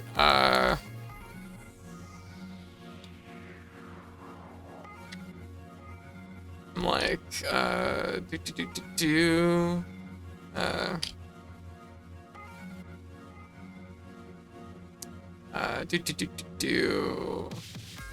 It's like, what is it, like $100 turtle costumes as a meme, and it's just like, oh my god. Yeah, like there is some weird like expense going on here, which does not, I don't know, it doesn't sit right. It's a very cute game, which is a strange thing to say about a game that leans into Jerry's foot fetish stuff. Well, that's because people figured out that you could just mod it so that Jury throws a rat at you, and then you don't have to think about that because you now have a rat. But yeah, Street Fighter 6, Game of the Year contender. It's very good. Like I said, good entry point. I don't have anything else to say about that. I'm just going in circles at this point. Actually, here is one. Another one that I did not finish, but I do like a lot, and I will talk a little bit about. Keep Talking Nobody Explodes, which coincidentally Ada played with me earlier this year. Keep Talking Nobody Explodes. I think this game is a fucking great idea. It's really fun. There's practically nothing out there that's quite like it. It's a really cool game. It is hard as nails. It is a really hard game. Some of the modules are really, really, really hard. I think it's honestly probably like an S tier, like the very top of S tier, maybe the bottom of S plus for me. I really like this game, but it is very hard to play because you both need to be experts on bomb defusal, which is not necessarily a trait that like runs, like, is that common, but get all the amazing VTubers in here tonight, right?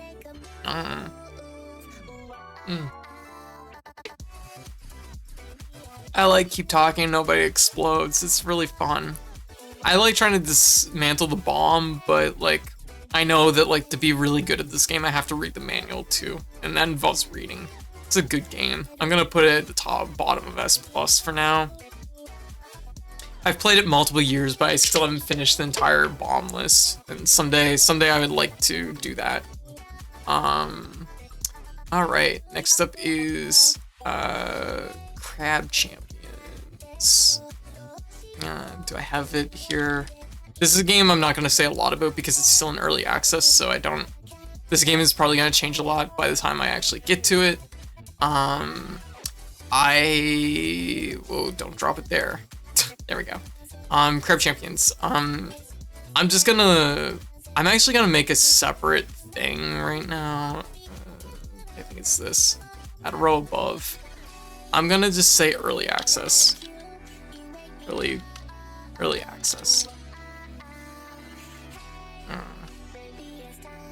There we go. I'm gonna just like that right there, because I'm gonna put in early access. I think the game was still a little bit too early. I think the core idea, honestly, it's kind of has a little bit of how to put it. It's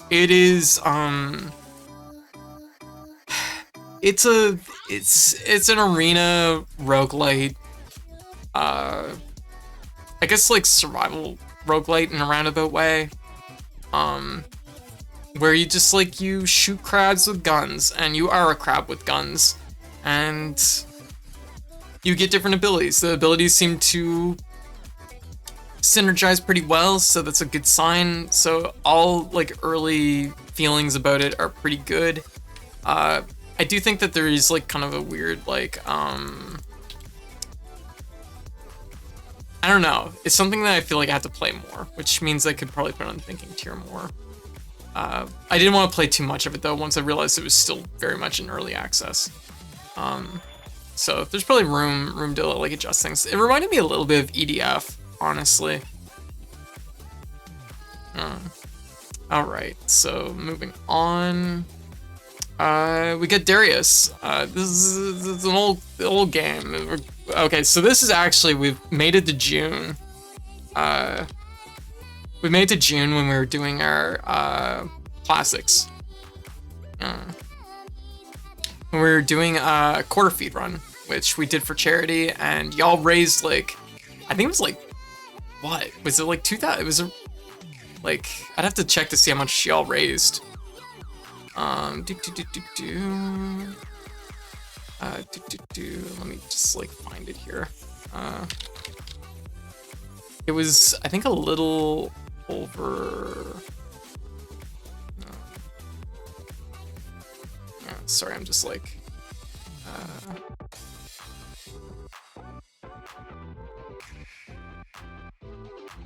Do I have to like log in for this?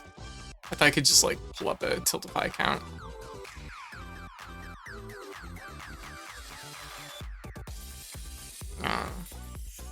No.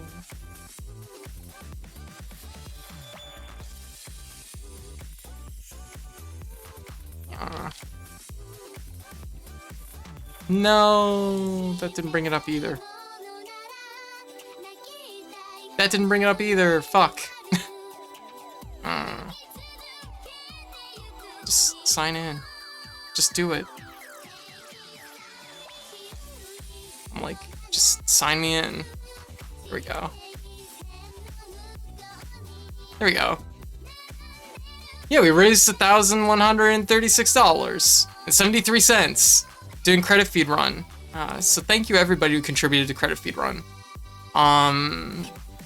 And the first game on the list that we played during Credit Feed Run, well, not the first game we played on the list. Actually, no, it was the first game. It was Darius, and I was like, oh god, I hope they're not all gonna be like this rough. Darius, which is, it's a shoot 'em up classic. I love this series. I've never played the very first game in the series before. The very first game in the series is like ungodly hard. This is a problem with a lot of early shoot 'em ups, is they give you a pea shooter and they expect you just to like work with that. And if you die, you lose all your power-ups, and now suddenly you're back to pea shooter. Not great. It is a start of a series that I really, really like, but as a game itself, I can't do. I'm like D for Darius, maybe. Yeah, the game. Yeah. Oh, that's the game that's so cool. It took 3 screens. Yes. And I mean, that is something that's really cool about it. Is like the game, the original arcade version of it, does use 3 full screens. It's really cool, and getting to see ahead of yourself that distance is a really cool idea, because like it gives you a lot of foresight in how you're going to react to things, which you don't get in a lot of other shoot 'em ups in the same degree that you get with this. So there is like a cool like mechanical like thing aspect to this, which is like, it's neat, but like also at the same time, like, because you have so much like additional like headway as to things like coming at you and shooting at you, the game makes sure that it shoots you really head on. Like, there's a lot of enemies that will just fly towards you, fly those first 2 screens, then once they're next to you, then they shoot their shot and they fucking kill you. Yeah, ATD, how you doing? Happy New Year's. Oh, Happy New Year's, everybody! Also, hey, Tara, how's things going? I have a question. It's a cooking question. All right, Fresh Mints, what do you got? Happy New Year's, by the way. Darius is like kind of like, yeah. It's the start of a series I really liked, but I don't think I had it in me for this game. I'm gonna say like maybe like this. We'll shuffle it around a little bit. All right, so Darius is what it is. I felt really bad because it's a series I really like. But yeah. Oh. Yeah. I'm just like.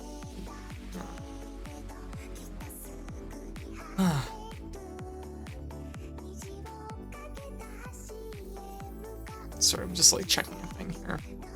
Whoops. All right.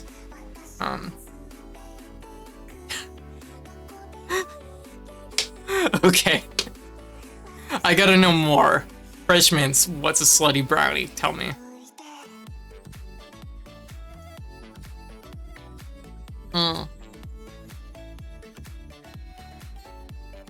You've piqued my interest. Yeah, we were all Googling. Cookie dough, Oreo cookie, 3rd layer. I haven't had this before. Oh, this sounds really good, actually. First layer is cookie dough, second layer is Oreo cookies, third layer is brownie batter. Put it in an oven. That sounds actually really good. Yeah, I like the sound of it. Oh, my goodness. All right, so moving on. Sounds like it's too dangerous for me. That's legit. I get that. Moving on to our next game on the list. I'm looking for a good picture here for this. There we go. This is fine. This is satisfactory. This was the second game that we played on our credit feed run, which was Sexy Parodius. Actually, surprisingly, I mean, like, keep in mind this game was made in the 90s, so like, it's like honestly really tame compared to what I was expecting. I've played Sexy Parodius before, but like I've never done a full playthrough of it. It was a really fun playthrough. I think the game itself is really fun. There's a few spots that are definitely like really like kind of assy, like by design, but actually a really fun shoot 'em up. I had a really good time with it. I'm willing to put it in like probably A tier. It's slightly better than Tears of the Kingdom. Oh my god, you know what? I'm putting Tears of the Kingdom in B+. I'm just gonna put it there. That's how I feel. I'm like looking at all these games. I'm like, I enjoyed all these games more than Tears of the Kingdom. And I probably enjoyed Snowboard Kids. I'll put it like right here. That's probably about right. Yeah. Alright, so, yeah. Sexy Parodius, really fun. It's a really fun shoot 'em up. It's colorful, it's energetic, there's some interesting designs. Yeah. The top B out of pity. Yeah. I read that alone because if you do, 2-day food coma. Oh, I could go for a 2-day food coma. I was gonna put Superliminal at the bottom of A tier because I enjoyed these games more. But did I enjoy?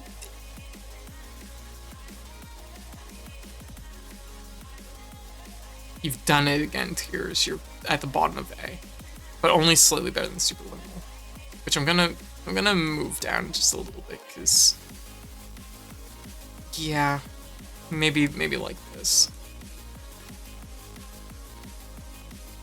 Like, yeah.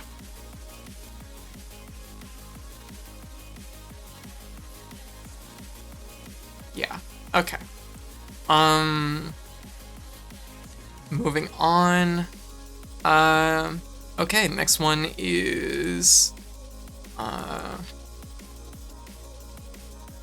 another one from our credit feed run, which is R-Type Leo. R-Type Leo is, I think, like technically the third R-Type game.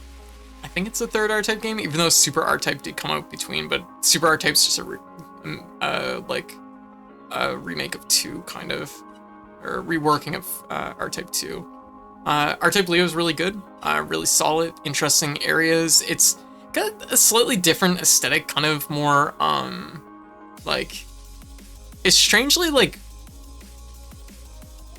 I don't know how to describe it. There's a lot of, like, greenery in this game compared to a lot of other R-Type games, which makes it feel kind of more lush and more like it's very strange. It's not as like futuristic feeling as a lot of other R-Type games. You're a spaceship, but you're flying through like caves and like jungle area and like I don't know. It's just weird. Still very good. Definitely. It was solid. It was a really fun playthrough. I would definitely go back and play it again at some point.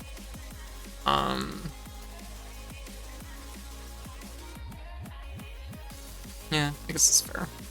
R-Type Leo. Oh god. Okay, this one was a fucking gem when we played it.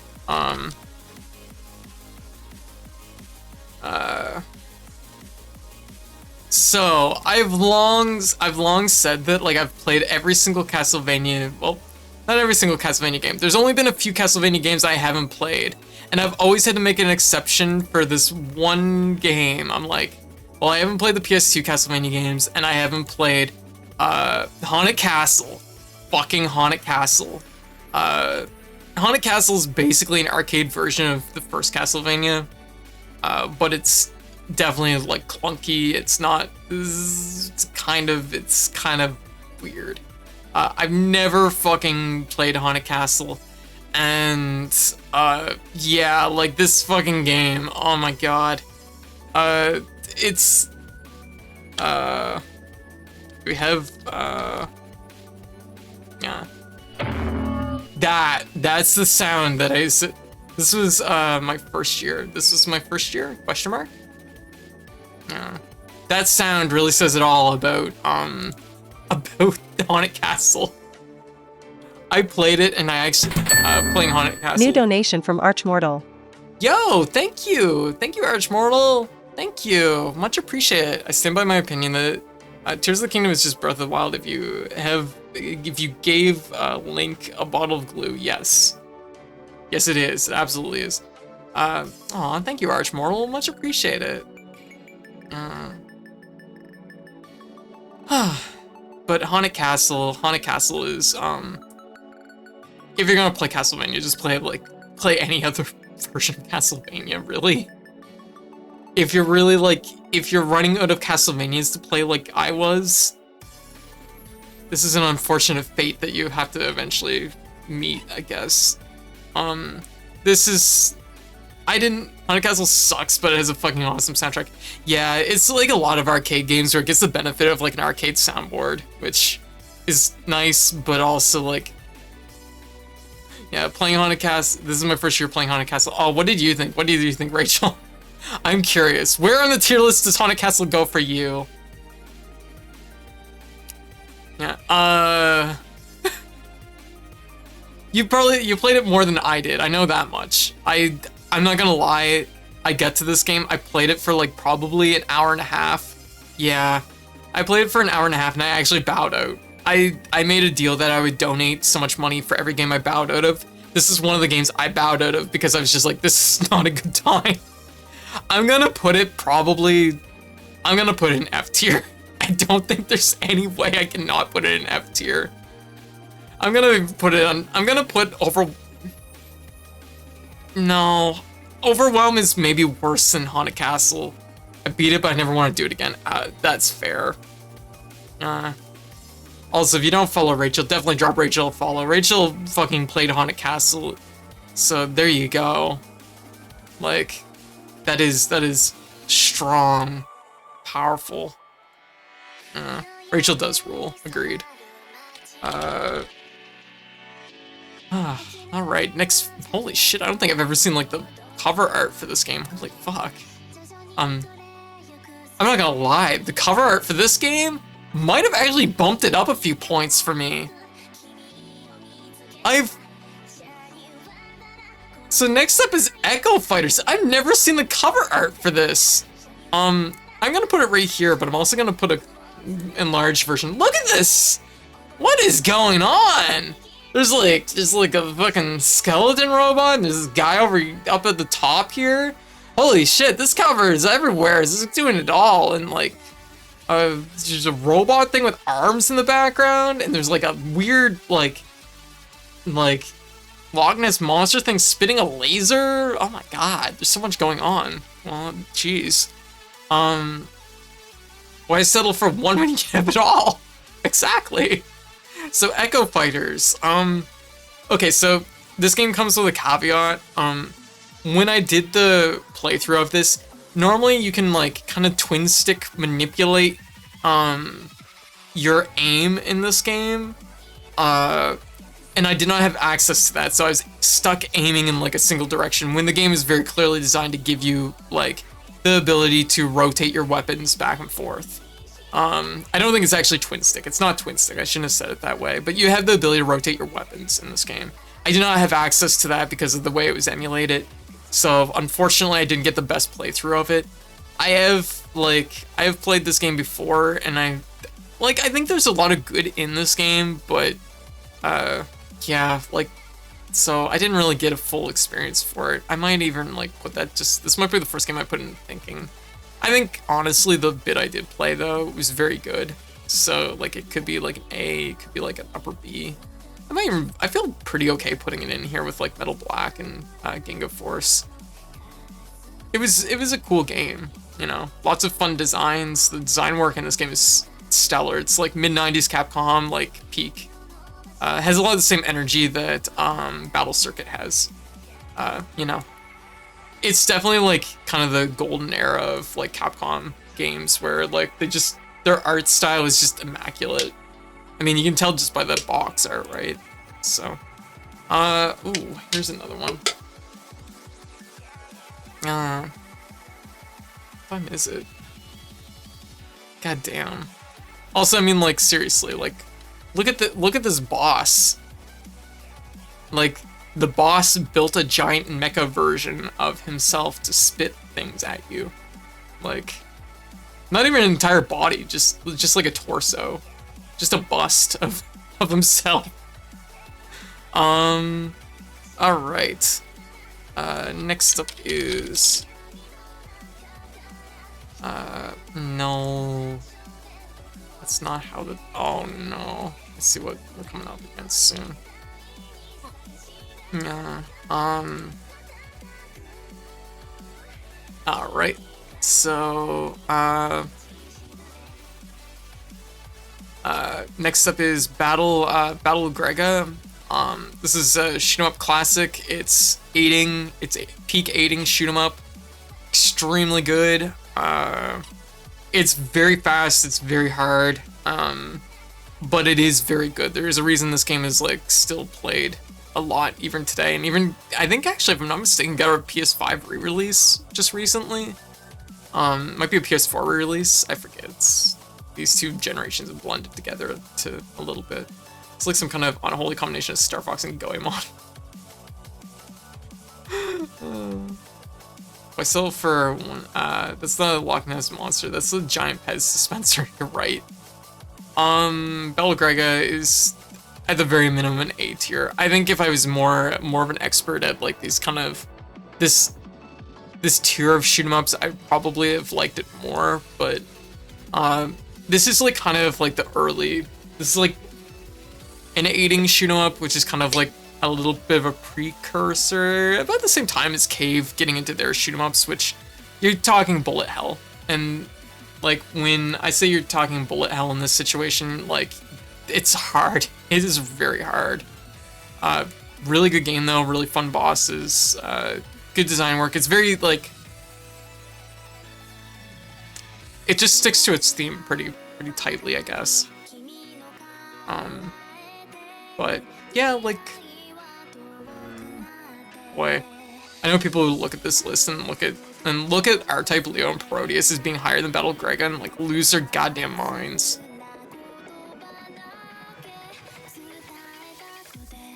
Especially the fact that they're all lower than Galgun, Galguardians. Ugh.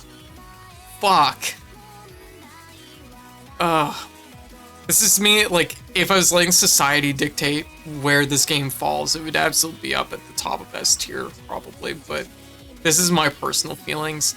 I like something that's a little bit less bullet hell and something that's a little bit more, like, slow and steady, which is probably why I enjoyed both these games, because they're both slower and both, like, more flourished, more aesthetic push.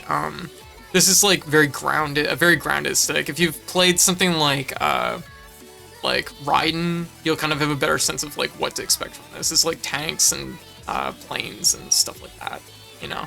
Whereas like there's some really over the top bosses in Proteus, and it's just like sometimes you're just like excited to see something wild, you know. So I'm gonna put it there for now. Very good game, but also just like a little bit. 3, 2, 1, let's go! Okay. Oh god, I hope you're all ready for this one. Fuck, the next game might be the game that's come closest to breaking me on stream. Actually, you know what, we're one game off. But I'm gonna do both these games at the same time. We're gonna do them both at the same time, because I have a lot of shit to say about both these games.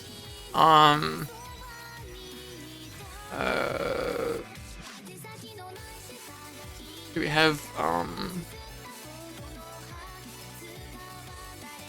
and some people already know what game this is, probably, because they were here when it happened. Okay.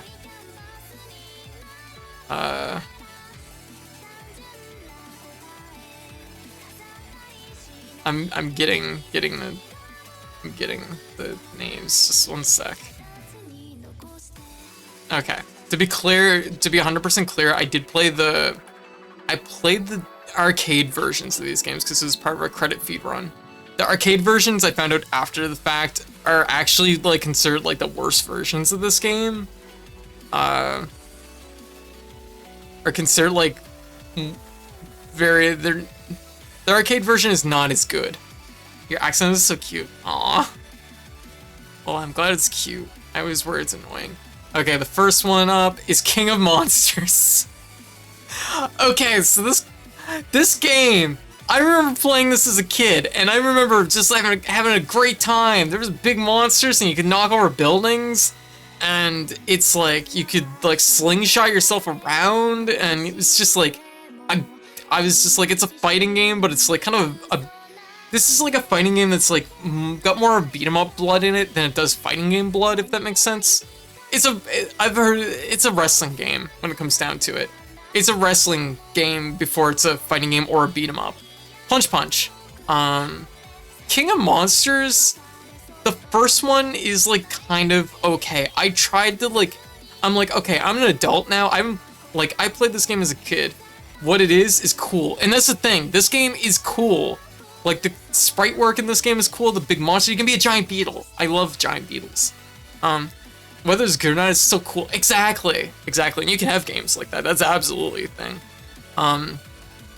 So King of Monsters, like, I thought as a kid, like, or like, I thought as an adult coming back to this game, I'd figure out like the tech in this game or the nuance of this game, how you play this game and be effective at it. No, this game is just like a fucking roll of the dice. It's like, there's no kind of like fighting game oki to it. There's no conceivable tech. There is like a tiny amount of like oki, which is like if they're down, like you can like stomp them or throw a fireball. But like try and throw a fireball as they get up. Turns out I was worse as an adult at this game. This is like me playing ARMS all over again. Fucking ARMS. Like, I'm going into a game with like too much knowledge about other things, I think. And I'm just like trying to apply that knowledge in a way that will make this game make sense. And it did not make any sense. It was really, really hard to play. And I'm amazed I'm amazed I beat it. But we managed to beat it. It was maybe there's more to it that I just didn't understand, but I couldn't figure it out. It was a tough time. I will give it a D tier simply based that it's cool. It's a cool monster game. That's gonna be worth something, right? Now here's the one that almost fucking broke me. King of Monsters 2. Okay, like, I'm talking really loud. Okay. Like, King of Monsters 2. I was like, I've never played the sequel, but like, surely it's a sequel. They will have refined whatever this game was. This game is just short of playing itself. Just to clarify, like, it is just short of that. You have a very small amount of input at any given moment. This finishes the job. Make sure you have no input over anything ever in the game. This game is borderline, it might be unplayable. It might be the worst game I've ever played. It's not the worst game it might be the worst game I've ever played. It was really bad. You have no input in anything you do. After like the third stage in this, after the second stage in this, there's like, you get walloped in this game like over and over again. Like, it is built to just like take your quarters like relentlessly, and that's all it is built to do. I'm like, this game is a fucking scam. It's a fucking scam. Have you played Shaq Fu? I have not played Shaq Fu. I know what Shaq Fu is though. Healer, how you doing? Like, this game, I'm not even kidding. Like, you have, like, no input in this game. You just, the most I could, like, the immensity of the struggle. I think this game took more core credits than any other game we played during the credit feed. And it was like, only one of the 3 selectable characters had any kind of tech whatsoever, which was simply to throw a fireball once you've gotten a knockdown. I've played Shaq Fu, I've played a small amount of King of Monsters 2. King of Monsters is far worse. It is, like, I've played some bad games. This is like, if I had a tier below F, I would be putting it on it. It is near uncontrollable. It is incredibly frustrating. There's, like I said, there's almost nothing you can do. Only one of the characters kind of has a little bit of tech, and there's nothing you can fucking do. Like you hit the enemy and they hit you. Like, there's moves in this game, like in fighting games terms, there's moves in this game that leave you negative on hit. And like, not like a little negative, immensely negative. You hit someone with something and you're so negative on hit, they just hit you back and knock you down. Like, that's how bad it is. This game is definitely like more styled as a beat 'em up than like a wrestling game. So like, King of Monsters 1 is actually like better than King of Monsters 2. But like only just, like, it feels like they tried to make a game here that kind of was a thing. Like, it's maybe a wrestling game. There's more to it that I just don't know. It's not a genre I'm super experienced with, clearly. This one is just a monstrosity. It is the worst game I played this year. And I will be surprised if I have to look at this and say, is there a game that's worse than this? King of Monsters contains worst normals ever, has to leave the function. Oh, I actually feel stressed thinking about my playthrough of it. Like, actually, not emotional, but like, I just feel like, somebody took a hammer and just hit me in the center of the head. Like, just like right on the forehead. Ah, it's so bad. Like, actually causing me physical anguish 7 months later. So fuck! I'm getting upset about King of Monsters, and I've been like, I have stress, I have post-traumatic stress about King of Monsters. So, god damn it, I'm not playing a King of Monsters ever again. That's a one-time thing that I'm doing in my life, and it's over. Thank God. Okay, we're gonna move on to a good game. Thank goodness. Jesus God, fuck. It's so bad. Ugh. My head hurts. I'm suffering thinking about it. I gotta think about something else. It's that bad. It's actually that bad. Okay, so, okay, we're moving on to a good game. We're moving on to, thankfully, a good game. Yeah. We're moving on to Twinbee! Everybody loves Twinbee. Twinbee, yahoo! It's Twinbee. It's just, honestly, this game is really good. It's really fun. It's a great shoot 'em up. It's colorful, it's energetic. It has a lot of the same things that make Proteus good, but like, it's less like, I don't want to say sexy, because Sexy Proteus is not a sexy game, but it's like, less like, I can't even call it lewd, because like, this is like a 90s game, so it's like, it's not even like lewd by today's standards, it's just like flirty. There's like a bunny girl on screen that's like considered sexy at that point in time. Like, this game is just like colorful, fun, energetic, there's some fun designs in there. I don't know a lot about like playing Twinbee, like, yes, Belle. I don't know a lot about playing Twinbee at like a high level or anything like that, but I think it was a really fun game that I played. I enjoyed my time with Twinbee. Yahoo. Good energy, good vibes. I remember finishing that game and just being like on cloud 9. Maybe it's because I played King of Monsters in the same night. I don't know, but it was that game that fucking hit for me, and it hit like something like unlike anything else. Ah. Fucking King of Monsters. Oh my god. Okay, the next game we played at the credit feed run, which is actually kind of I don't think I can even find a title screen for this game because it's such an unknown game. Very few people have played this game. It was a treat to be able to show it off on stream because I played it a little bit as like a teenager via emulators and stuff. Well, I guess it would be like my late teens, I suppose. Where is it? It's right. Oh. Charge Airblade, which did not load in very cleanly. But Charge Airblade, this is a versus shoot 'em up, which is very narrow genre of games. Like there's like Twinkle Star Sprites and Senko no Ronde, which I think both those games fucking slap. Charge Airblade is definitely like I think it's after Twinkle Star Sprites, but it's before Senko no Ronde.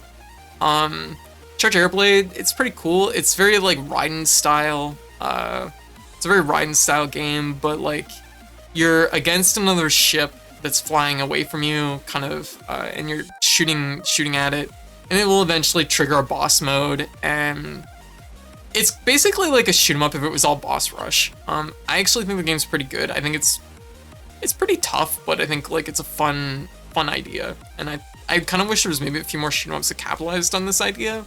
There's some cool mechanics going on where you can like, you have certain like things that can help you fight boss ships, and you have like, I mean, it's essentially just your, there's some stuff going on.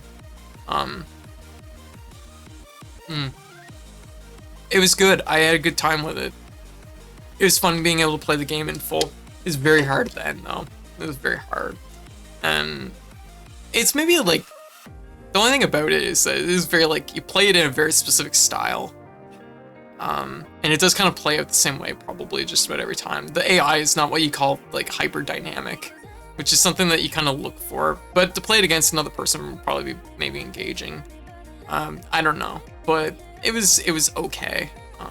It was pretty good. I'm willing to like bump that boy up and put maybe Charge Airblade in here. I feel like it fits pretty nicely around.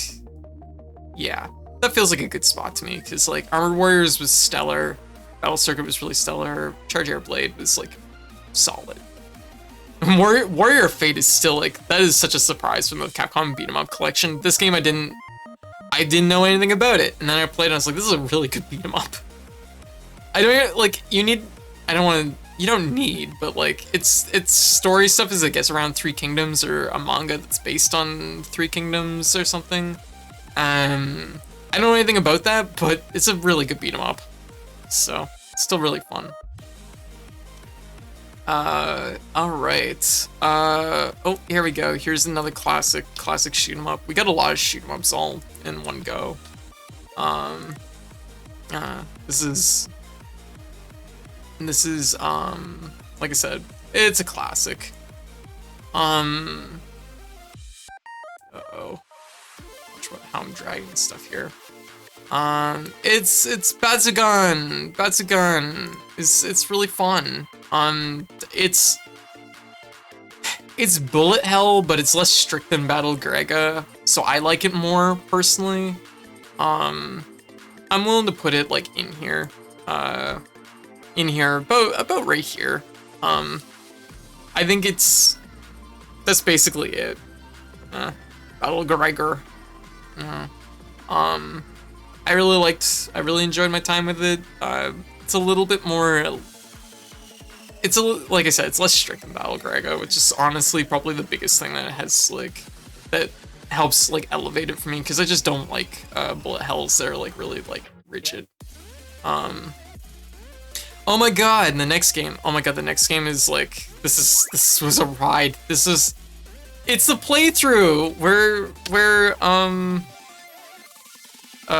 I guess Zeus tried to throw a fucking lightning bolt at me and kill me while I was playing it, so that's kind of cool.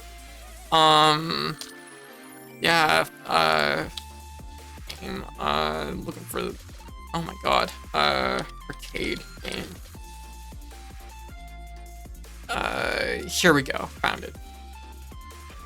This is one of Capcom's rare beat 'em ups, and it is an amazingly good beat 'em up. If you've never played Alien vs Predator on arcade systems, I highly recommend looking it up, especially if you like beat 'em ups. It is, I would consider, like a must play. It's super, super good. Well, as playing this, a power box outside my house was hit by lightning, and my stream shut down. And then it started back up, and it never dropped. You can find a clip of me playing this, and you actually hear the static go through the audio feed of lightning hitting the power box outside. And I lived. So, Alien vs Predator. It was really intense. Like, all you hear on stream is that you hear like this like buzz, static burst, and then what sounds like a bucket dropping. For me here, that was like the sound of like literally like all the pictures on the walls shook, everything in my room shook, and it was just like the loudest bang. It was really, really loud. Alien vs Predators is really, really fun. I'm gonna say very easily like top of S tier. It is a really, really good beat 'em up. Maybe I'll put it maybe in the middle of S tier because I think I like a lot of these games here maybe a little bit more. But this is, yeah, can remember Stronger Than God. It is right, Blob. You remember that? Yeah, it was wild, and it was amazing too because my stream didn't fucking drop. Like, my computer powered down. The power went out here for like a whole second, and then my computer started itself back up, and the stream came up. OBS was still up. It didn't even have dropped frames.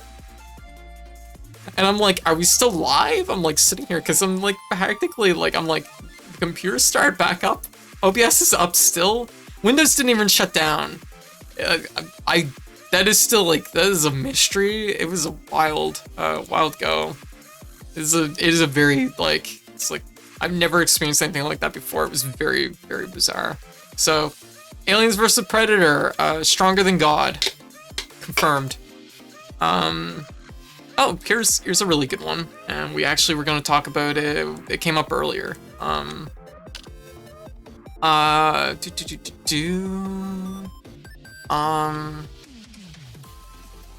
for this just to like load in.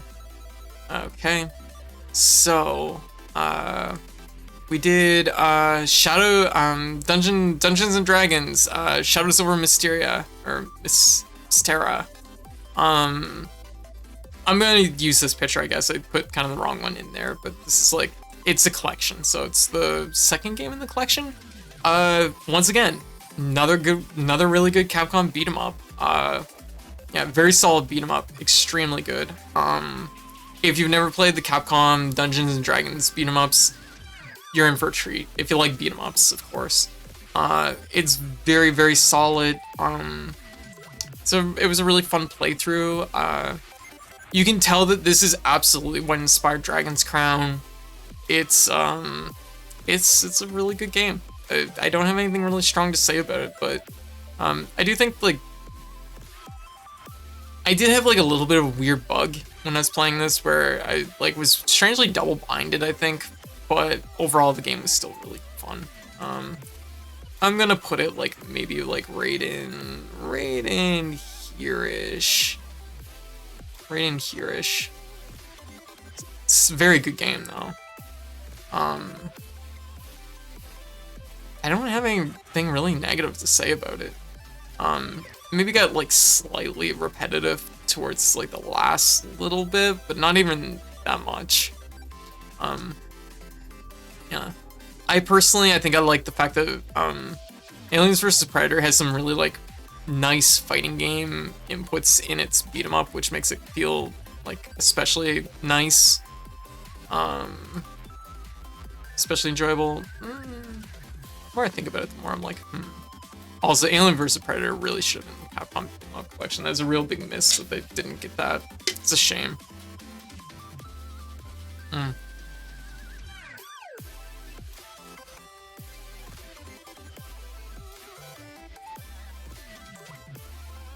Yeah, shame that they didn't get that because it would have been worth the price of admission just for this one game.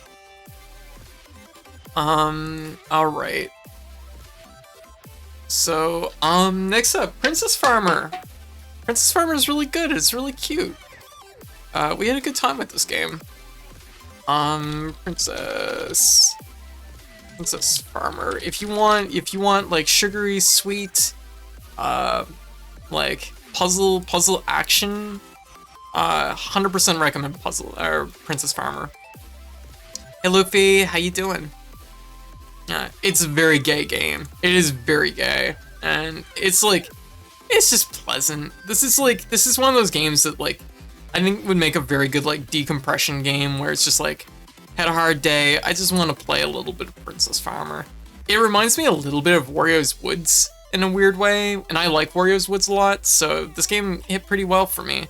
I do kind of wish that like some of the ways the like stages kind of work, like it's like got a little bit of visual novel going on, but at the same time also a little bit of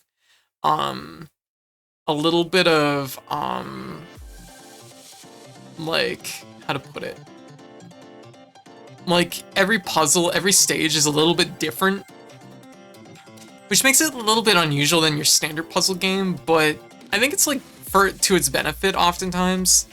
But like to have like a really like, I'm gonna head off. Thanks for the fantastic stream. Absolutely, objectively. Really enjoy listening to your list so far. Aw, very good. Well, I'm glad you enjoyed it. You have a great night, okay, Kat? And you have a happy New Year's, alright? But Princess Farmer, it's solid. I kind of, there's like a part of me that maybe felt like it went a little bit long, but not too long. Its core mechanics, are good, but I do feel like there is like a level of like, it has sort of a similar problem that Wario's Woods has, which is that sometimes you can just move things in this game and you're just gonna like get huge chains, and it's like, then other times when you're actually trying to force like good chains, it's really hard to do. I feel probably comfortable putting it in around the top of B tier. I think I really enjoyed it.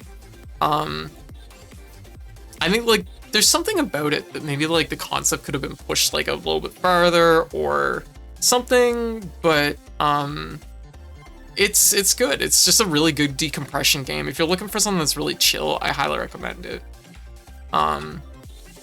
It's a good time, and it's especially good because it's like, it's rare to get a puzzle game that I can play on stream that like has like a running narrative that like you have something to dig into. So good single player content also, just to stress, like this is definitely much more angled towards like a single player experience than necessarily multiplayer. I don't even know if it has multiplayer. I do know you can do individual boards. I will say one thing though, the achievements for this game, the very last few achievements of this game are like greatly outpace the amount of game there is to play to earn those achievements. You have to be really into the game, playing it a lot, over and over a lot, I think, after beating everything to get the final achievements. But it was good. It was fun. And thank you again, Paper. Thank you. So, what do we have next here? Oh, actually we have a fan game that was done by Ada. I don't know if I can get a picture of this. Yep, there we go. We got it. There we go. Toho, coincidentally, it's another puzzle game. Toho Panel de Pawn, which is, it's Panel de Pawn. It's Toho Panel de Pawn, which by itself, great idea. But you know what is better than that, because they take it one step farther. What's up, White? They take it one step farther because they give you character abilities. So it's kind of like, Happy New Year, Cass, how you doing? Panel de Pawn, yes. It's a Toho dating sim puzzle game. Panel de Pawn. Your characters have unique abilities. This was made for Game Jam by Ada and Terrabuns and or Lily Cutesmith. Yeah, they did a really good job. It's a really cool concept. I like a lot of what I played. I got to test this game a little bit early on. Honestly, I'm just gonna say, like, the core mechanics, the core ideas going on in this game, I wish there was a panel attack game that had these ideas. Like, I like the idea of having, like, filling meters and, like, being able to use supers to affect your side of the field or your opponent's side of the field. I think this is really tight. It's really good ideas. I'd love to see it expanded on someday. Like, I think that there's a great foundation here. I want to play more. So I would say probably in A tier. I feel pretty comfy putting it in A tier. You played Spark and Sparkle? I did. That game is wild, right? It's a shoot 'em up puzzle game. It's just a great time. Like, it's paneled upon with abilities, and that's just great. I just wish I wish I could play someone else, like, locally in it. I think that would have helped me, like, dig into it more.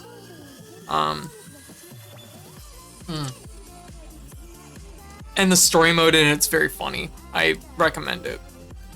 I believe you can find it on Itch.io if I'm not mistaken. So check that out. Paneled upon. Let me see. What do we got next? Ooh, it's been a stream. Oh, we have another puzzle game. Wow, we had all the puzzle games back to back. I did not realize this.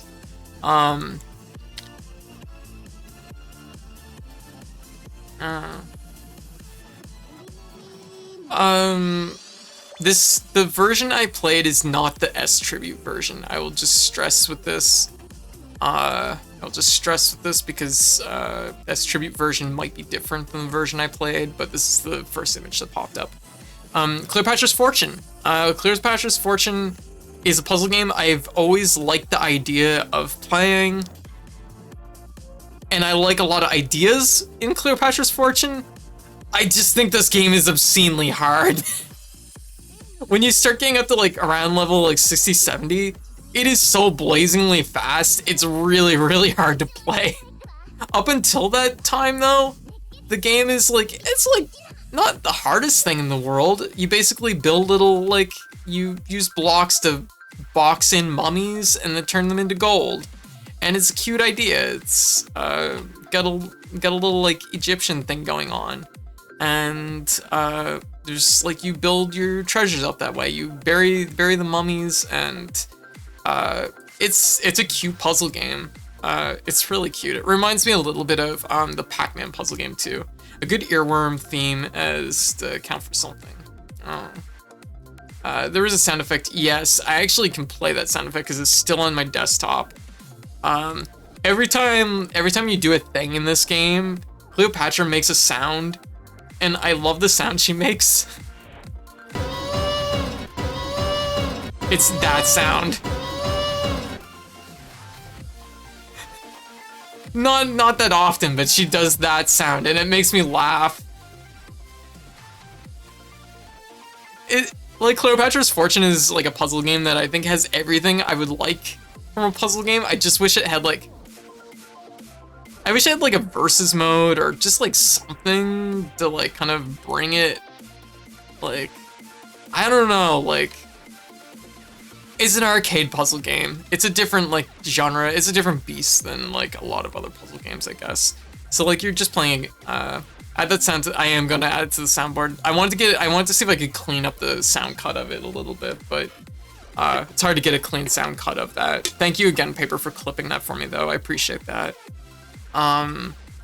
Cleopatra's Fortune, I like a lot. I just wish there was something besides just, like, the straight up just the powering through, you know? There's so many Capcom Arcade Stadium games on here. I finally got the Gunsmoke 1cc yesterday. Oh, wow. Nice. That's not easy. Yeah. I hate Gunsmoke so much. After playing it for months, that game was wild. Oh my god. Yeah. I think yeah, I'm pretty sure Wang hates it because I think the game, like, the achievement list for it was awful. Yeah. Gun.smoke.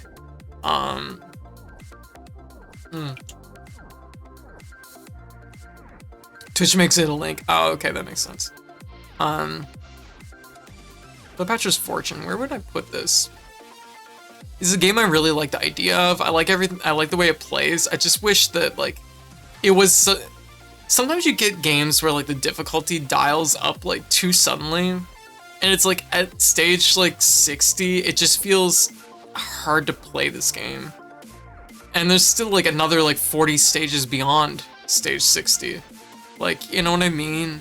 I want to be able to enjoy this game more, but it just goes from like enjoyable to just like unplayable really, really fast. I'm gonna put it like probably right in here with Charge Airblade.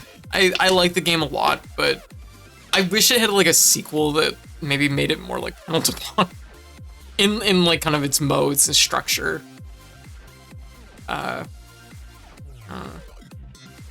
Definitely waiting for the smoke. Yeah, God, I just saw the Aliens vs Predator VOD. Holy shit, that thunder was loud. Yeah, like, Chibi, oh my god, like, it literally shook everything in my room. Like, it hit a power box, like, right outside my house. Amazingly, the power stayed on. And like, when you hear this crisp static, like, through that, my computer was off. Like, you see me sit there and I'm like, am I still live? Like, because my computer just turned back on and everything had just come up. So everything went down first. Yeah, it sounds like someone slammed a metal table, right? Like, and it was like loud here, like deafeningly loud. It's probably the closest I've ever been to being hit by thunder. So I caught that live on stream. That's pretty cool. So I hope y'all, boy, that was the fuck. I gotta do more charity streaming. I would have shit myself. That's fair. It was so loud. Yeah, Aliens vs Predator save code from being exploded by lightning. I know, I had to play a game that was so good that it prevented me from getting exploded by lightning. And Aliens vs Predator was that game. Alright. Oh my goodness. Alright, the next game on the list of I'm looking for it here. I think this is about as good as I can find. This is another arcade game that came up. It was on our credit feed run. Simpsons, the arcade game. I remember playing this game as a kid and really liking it. This game, maybe God just wanted to play too. I was trying to give you a signal. Saves an atheist. Maybe. Yeah. The Simpsons arcade game. I remember playing this game as a kid and really liking it. I think there's a lot of cool things in this game. It is absolutely, you can tell that Konami knows what they're doing when it comes to beat 'em ups. It is hard. It is a quarter eater, especially towards the later half. It's very interesting because it's kind of like a time capsule of like Simpsons, because it's very clearly like early Simpsons, which is interesting in itself, because like there's a lot of stuff that is just like before things were established. Like Smithers has like no character in this. Like Smithers isn't anything like Smithers in The Simpsons, which it's interesting to see like these characters be a Japanese version of the Simpsons Konami game. Yes. Like it's interesting to see like how early this was. As far as the game goes, I don't think I liked it as much playing it now, like now that I'm older and know more about game stuff. But like, yeah, season 1 was in production. Yeah, like it is really early Simpsons, so it feels kind of weird just like in that way.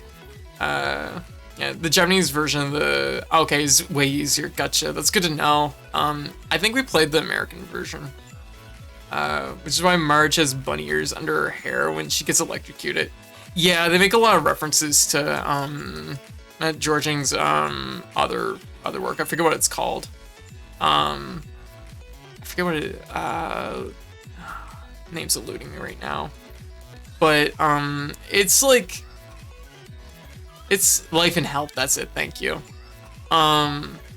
It's interesting. Like I said, I don't think I was as in love with it playing it now. There's like, it's very clear. Like, it's weird. It's weird because like, The Simpsons have been around for like ages at this point, and there's so many things that they could have referenced in the game, but because it's like the season 1 Simpsons, there's like so little that it like taps on, and it feels like it's underutilizing the license, but I know it's just because it came out during season 1 of The Simpsons. So it's kind of weird playing it. Aki, how you doing? Happy New Year's! Once again, Happy New Year's, everybody! We're at 8 hours. We're at 8 hours, and we're in June. Happy New Year. We got Springfield Gorge though. We did get Springfield Gorge. Yeah. And we get the triple eye fish that they kind of strangely did away with in The Simpsons, and I don't quite know why they removed that from The Simpsons. I don't know. There's probably some kind of interesting commentary behind the scenes about that. But that's like a really early episode of The Simpsons too. Is like Bart finds the fish with 3 eyes. Because fish don't live that long. Oh, I guess it makes sense. that bear, I guess. There's an episode that explains the loss of the 3-eyed fish. Oh, is there? Oh, jeez. I don't remember that episode then. Yeah, but it's interesting. It's kind of. It was almost more interesting playing it now as like just like a time capsule of a different time. Oh, it got cooked. That makes sense actually. It's almost like more interesting as a time capsule from a different time than it is like enjoyable as a beat 'em up. It's like still good. It's still enjoyable. I'm gonna put it like right here, right in the middle of B tier. I think that's like fair. It's like. Yeah, I enjoy my time. Maybe like shuffle these around just slightly. No, I enjoy my time with it slightly more than probably Young Souls. Young Souls is good, but it's like not. It gave me more mixed feelings than what the Simpsons arcade game did. I'm gonna put it there. Historical significance. More historical significance than game significance. And like the thing is probably for its time, probably ahead of the curve a little bit when it comes to beat 'em ups. But it's the same problem that like some of the other beat 'em ups we have here have, which is that they're just a little dated. Beat 'em ups as a genre changed a lot over time because like in the 80s and early 90s, they were very much like quarter eaters. They were built to eat quarters, and that creates a different style gameplay than games that weren't designed to. Kind of came after that era, you know. The late 90s beat 'em ups were definitely more built around being a fun game first and foremost. When you look at stuff like Armored Warriors and Battle Circuit. And then eventually, of course, the genre kind of improved. And then like you get into even later ones, which are like Alien vs. Predator, where it's just really fucking fun. Like this game will eat quarters because it's really good. You'll want to play more. So, you know, it's interesting how that all, like, how it works, I guess. Oh my god, next up, can I find even a thing for this? Oh wow, I did actually, it came up right away. This is a game I had never heard of, and it came up on the, arcade game roller, so we had to play it. And it's, Mang-Chi? This is very similar to a game that Lizstar played, if I'm not mistaken. But I think Lizstar specifically hates this game. Okay, so this game, like, you have a tower of like little enemies. It's a puzzle game. And you use a hammer to hit like one side of the tower, and it sends an enemy out the other side of the tower, and you have to match them together by like placing and reorganizing them. So it's a game about like reorganizing enemies to create like color chains to pop them. Really, it's straightforward, it's simplistic. What makes this game really hard by comparison, or like what gives this game challenge, what makes this game challenging, it's a weird Dara Doja, yes. Yeah, I'm mispronouncing that. Dharma? Yeah, I have no idea how to pronounce it. But yeah, it's like a weird version of it. And it's like, how to put it? What makes this game hard is like, as soon as you mess up once, you have to do like a bunch of moves just to like fix the mistake you've made.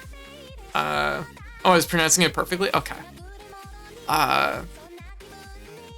Mangchi, like, I don't think quite works exactly the same as Dharma Dojo, which, in the way that it works differently, I think is what makes it, like, more frustrating to play, because as soon as you make one mistake, you have to cycle all the way through a whole row just to try and correct your mistake. It's a game where, like, your mistakes, like, add up really fast and become, like, really, like, encumbering. And the other part of what makes this game hard is the clock is really tight. You have just enough time to beat a stage. So, like, if you fuck up, you're probably going to not succeed. As far as being a puzzle game, though, it's not actually that hard. So it's like, they give you a set amount of time. It's mostly just a case of don't make a mistake. As long as you don't make a mistake, and the puzzles aren't hard, so you basically know how not to make mistakes. It's just a matter of doing it right.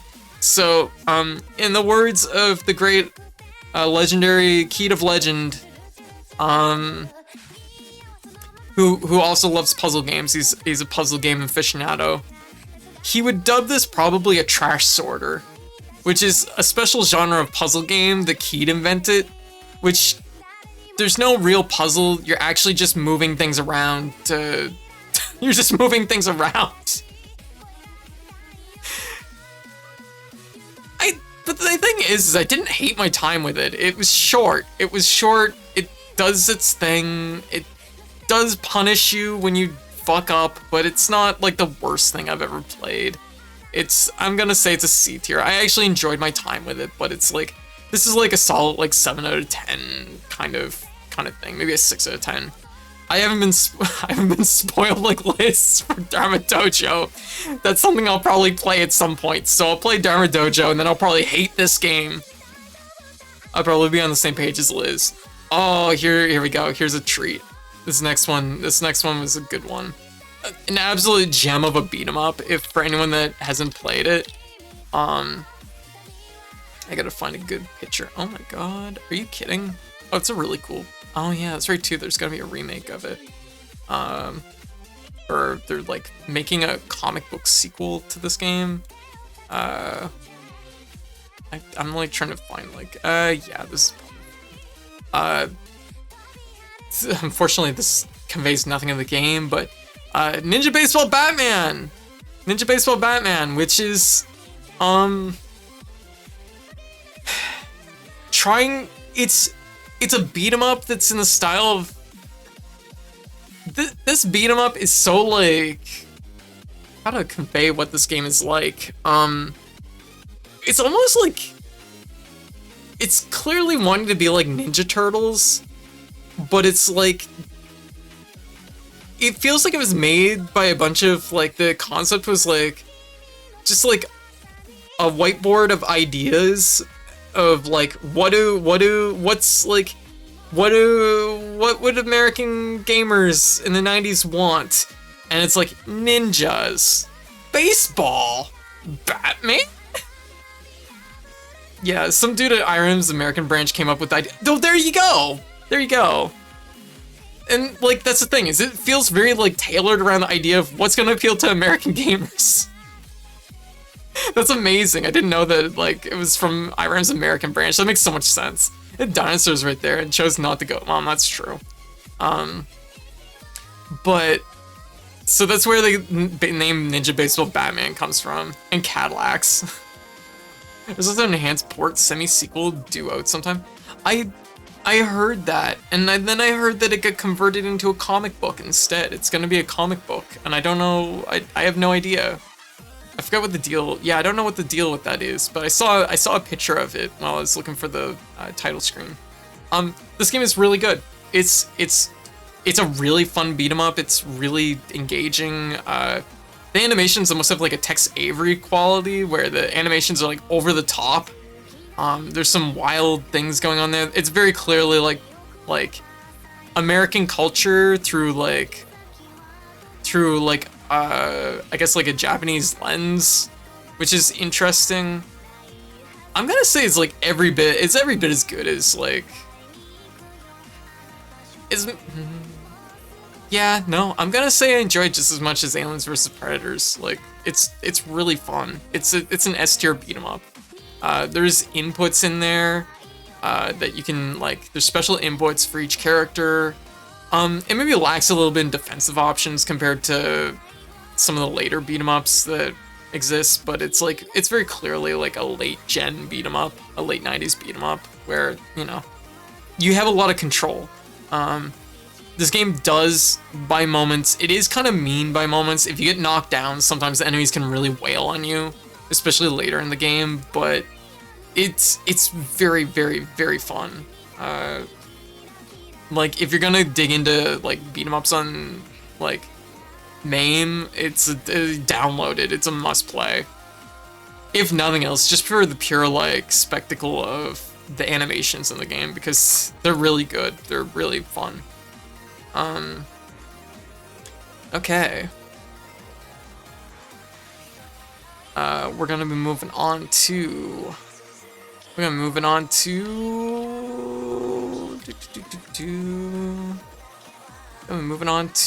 Ray Force. Ray Force is a classic shoot 'em up. You have a mystery you can play too. Oh, well, there you go. Ray Force classic shoot 'em up.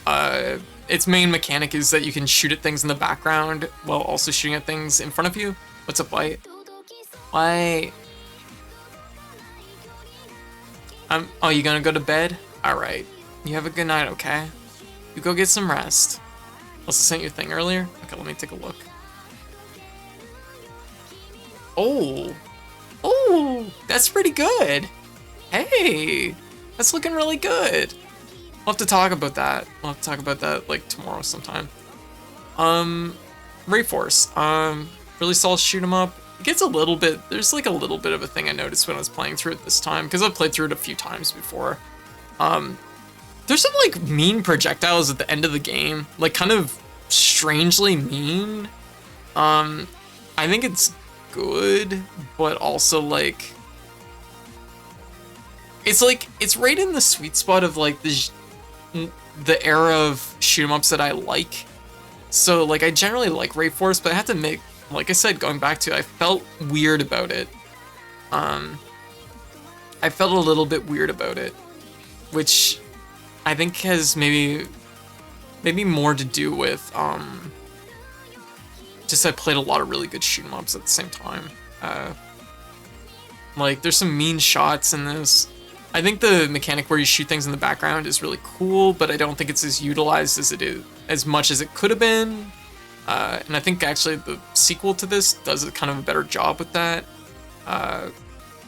Ray Force I think is a pretty solid B tier pick. I'm not gonna get into it any more than that, I guess. It's Ray Force. Ray Force is good. Cadillacs and Dinosaurs is next. I had a fun time with this. This was a pretty fun game. Just trying to get the image. Cadillacs and Dinosaurs.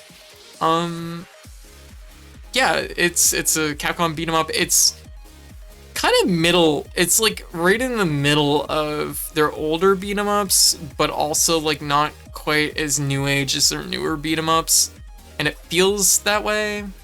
All right, you have a good night, okay, Wyatt, and Happy New Year's.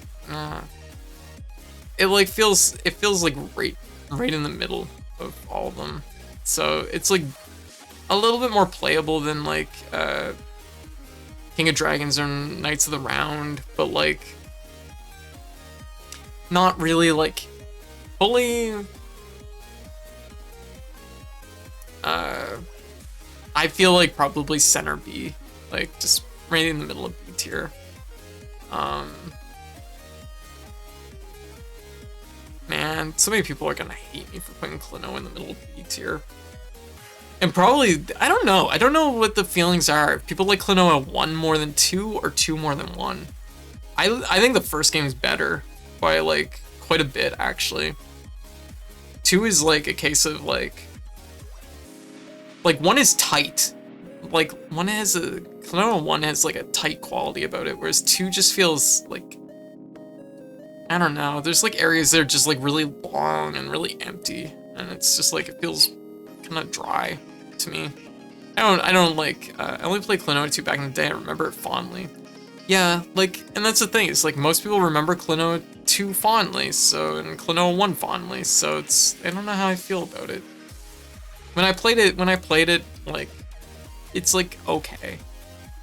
I don't feel strongly about Klonoa 2, and I think if 1 had the snowboard sections from 2, it would be A tier. This is a weird way to say it, but here we are. Okay. Okay, next up is Lost Egg 3 apparently, but we've already done it. Okay, actually, this is one that I only played a little bit on stream. I actually would really like to play this game some more, but I'm very bad at it, but I think it's a really cool concept. Deceive Inc. Deceive Inc. is basically a first-person shooter if everyone played Spy in TF2, but with more of an emphasis on stealth than on gunplay. So, like, the idea is that you can, it puts you in an area with 1 million NPCs, and NPCs are all moving around, interacting with things, and it's your job to go in, grab objectives, level yourself up, and try and find out who else is a spy in the area. And I think this game is obscenely clever. I think it's a really fun idea, and I generally have a pretty good time with it. It's very hard though. Like people that are really good at this game will know how to like move to look like an NPC. The game does a pretty good job giving you like a basic like thing, like you can face any direction, but if you're disguised as an NPC, the NPC will always look in like a specific direction. They're not gonna look around like a human player would. So the game does a good job like augmenting your like human movement and disguising it. There's a bunch of different character classes. They all specialize in different things. They have different abilities. It's pretty good. I would like to play it more. But it's a pretty cool game. I feel like this game is definitely like, it's a service game technically, so like it is eventually gonna probably be phased out. And I wish the game was probably doing better, but like, it's like, it's somewhere in the A tier, but I don't really know where. This is once again a case of like, just the amount of games that are like kind of in a weird spot. Like, oh, like maybe in around here, maybe a little bit higher. Yeah, I'm gonna put it like right in the center of A tier. It's really fun. I do recommend if you like kind of deduction games, because you also have like tools that are just focused on like deducing who is a human player and who isn't. If you like deduction mixed with a little bit of gunplay, the gunplay is not the focal point, but it is decent. Deceive is worth checking out, and I think a lot of people haven't seen this game at all or played this game at all, and they would probably like it. So, kind of a hidden gem, if you will.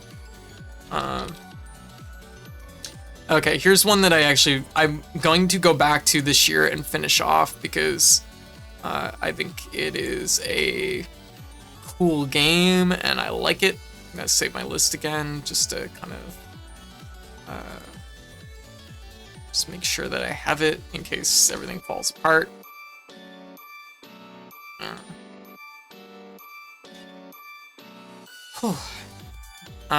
Stacklands.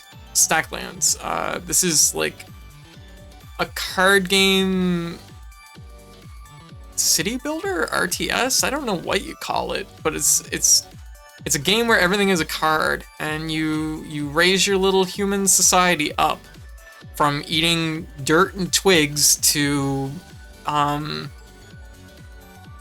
having houses while eating dirt and twigs. No, like you build things, you can go on like little adventures with your civilization. It's a civilization builder. I don't know what you call it, but it's pretty fun. It's funny. It's a funny little game. It's honestly pretty good though. Like I actually enjoyed my time with it a lot. It is very much like a game where I get in a zone and I have a hard time like talking because I'm so busy optimizing. It's a card sim. Yeah. Stacklines, like it's a good time. I enjoyed my time with it. I'm gonna put it like right here. I'm gonna maybe move Shinobi no Grata down a little bit and put Stacklines up a little bit. This is like so fucking close to Gunstar Heroes, so I have a hard time not putting it up higher. It's just like, it's Gunstar Heroes, but it's just, I wish there was more push to play through it again. I love this game. It's very good.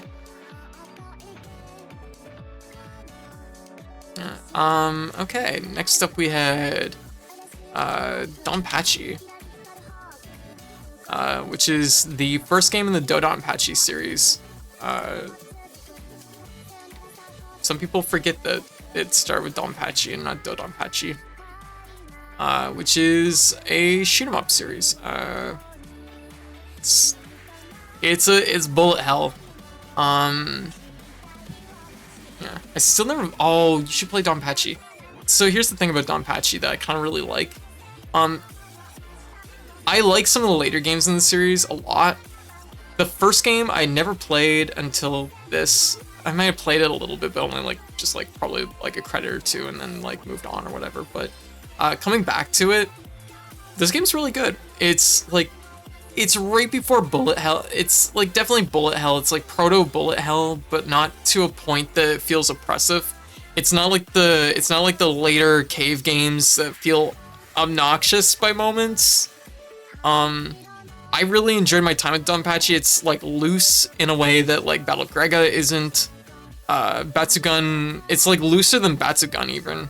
So like, it feels like there's a lot of like leeway here, and I enjoyed my time with it. I'm willing to put it probably right in around Batsugun. Probably a little bit higher because it just felt like kind of like going home a little bit, because I love Dodonpachi Daiju. That's one of my favorite shoot 'em ups, and this absolutely feels like the building blocks that made that game. So makes sense. It's a precursor to it. So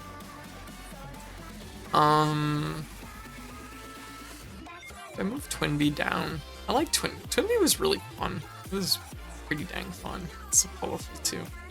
It's not a simulation. You can destroy the enemy target with the point. The fucking machine. Do your best you have ever done. Nice. I really want to play Daiju, but I'm going through some of the easier games first. Fair. I think Daiju is actually like, I found its difficulty surprisingly level. I don't feel like I had to play the game that much to get some good progress in the game, but maybe it's just a fluke.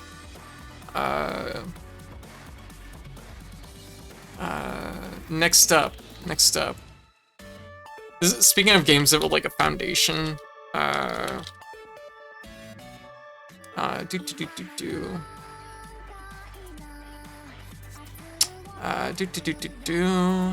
looking for. Oh, we gotta use this picture. Speaking of Street Fighter, it's the original Street Fighter 1. Boy, this game, whew. You can tell it's the foundation of all fighting games, but also it's really, really, like, it's very clear that when people, in fighting games, when people are annoyed by like, oh, you don't do the thing over and over, that's where this all comes from.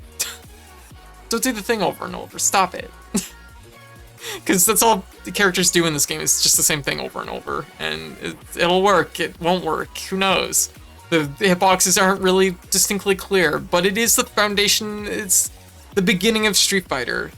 It's obviously Street Fighter 2 is a better game, and the true foundation, but like this is where it all starts. I played through this.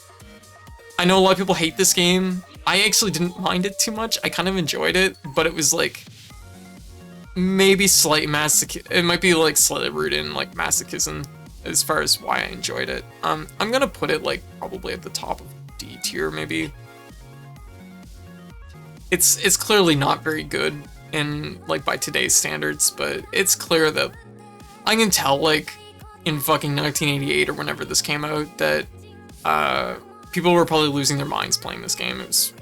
It'd be very like dynamic for its time, and you know, yeah. So then we moved on to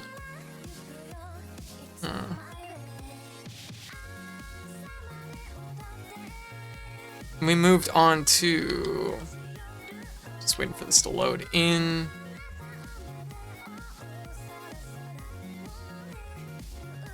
Street Fighter 2 Turbo Hyper Fighting. This is also part of the credit feed run. I actually tried to go back to it last week. This game's really fucking hard. The AI is brutal. We actually played it originally in Street Fighter. Actually, we played it in. Pardon me. We played it in We played it in Street Fighter 6's cabinet, arcade cabinets, and it's like, holy shit, why is this dialed so hard? And then I found out that the game is just naturally dialed really hard. It's not an easy game. It is very, very hard. But this is probably the truest foundation to all fighting games. It is. I don't think it's a bad game. Personally not for me, but like, it's historical. It has historical significance, I guess. It's one of those cases where it's like, how do you fucking rate this? Because like, if I had my choice, it's like I'm not gonna play it over a lot of these games that are in B tier, but like I don't think it's like as low as a C tier. You know what I mean? But like it's very clear. Like playing it, like I would like to play this game. Playing this game with friends would be really fun, I think. Playing the arcade mode to just chew through it, pretty brutal. The AI is really tough, and there's a lot of like modern quality of life things in fighting games that help negate some of the issues that this game has. But of course, like given when it came out, this is what it is. We're gonna just put Street Fighter 2 right in like here. I'm gonna put it in here. Like, it's definitely better than Melty Blood type Lumina. There's no question. So it's above Melty Blood. So we know it's a B tier game. Okay. Oh. Anyways, so how y'all doing? I hope you've enjoyed this journey. I think we're gonna probably take a little break soon. Again, it's been 8.5 hours of just like going through games. I sometimes forget that like my brain does this, that I can talk a lot, but also I can talk myself into a stupor, and I'm working my way towards that. Okay, Image Fight. Image Fight is an IRAM shoot 'em up. I love Image Fight. I think this game is super sick. It's really cool. It's a vertical shoot 'em up from IRAM, which is kind of rare. Most of their IRAM's known for R-Type, and R-Type is kind of like their baby. Image Fight is actually like, I think canonically it's in the same universe if I'm not mistaken. And in fact, you can actually play the ship from Image Fight in R-Type Final, I believe. Image Fight's really fun. I like it. It's really hard. It was a game that finally ended our run in the credit feed run. Hiroshi Uchi's Ikarga. Fave. That makes, you know what? I could picture that. I could see that. Image Fight's really good. Like, it's solid. A little bit more of what I like in a shoot 'em up. It is hard, but I will say the thing that probably makes it hard is the thing that like contributes to its difficulty the most is the checkpoints aren't very good in this game. I'm gonna put like Image Fight actually down a little bit. Those checkpoints are really nasty in this game, and there's like an interesting nuance of like you get different like bit power-ups, and they actually give you power-ups pretty consistently. So even if you do die and come back, you're usually given like things to power up your ship pretty quickly, but you do fall behind a little bit. So I'm gonna put it maybe like right in here. That might be a little bit better. So it's definitely more brutal than like a lot of R-type games, but it's also really good. I don't know, it's still an A-tier game for me, I think. Let me see. Oh, okay, actually we're gonna do the next 3. We'll do the next 4. We'll do the next 5, and then we'll probably take a break. So, this one is, this is a big one. This is a big release this year.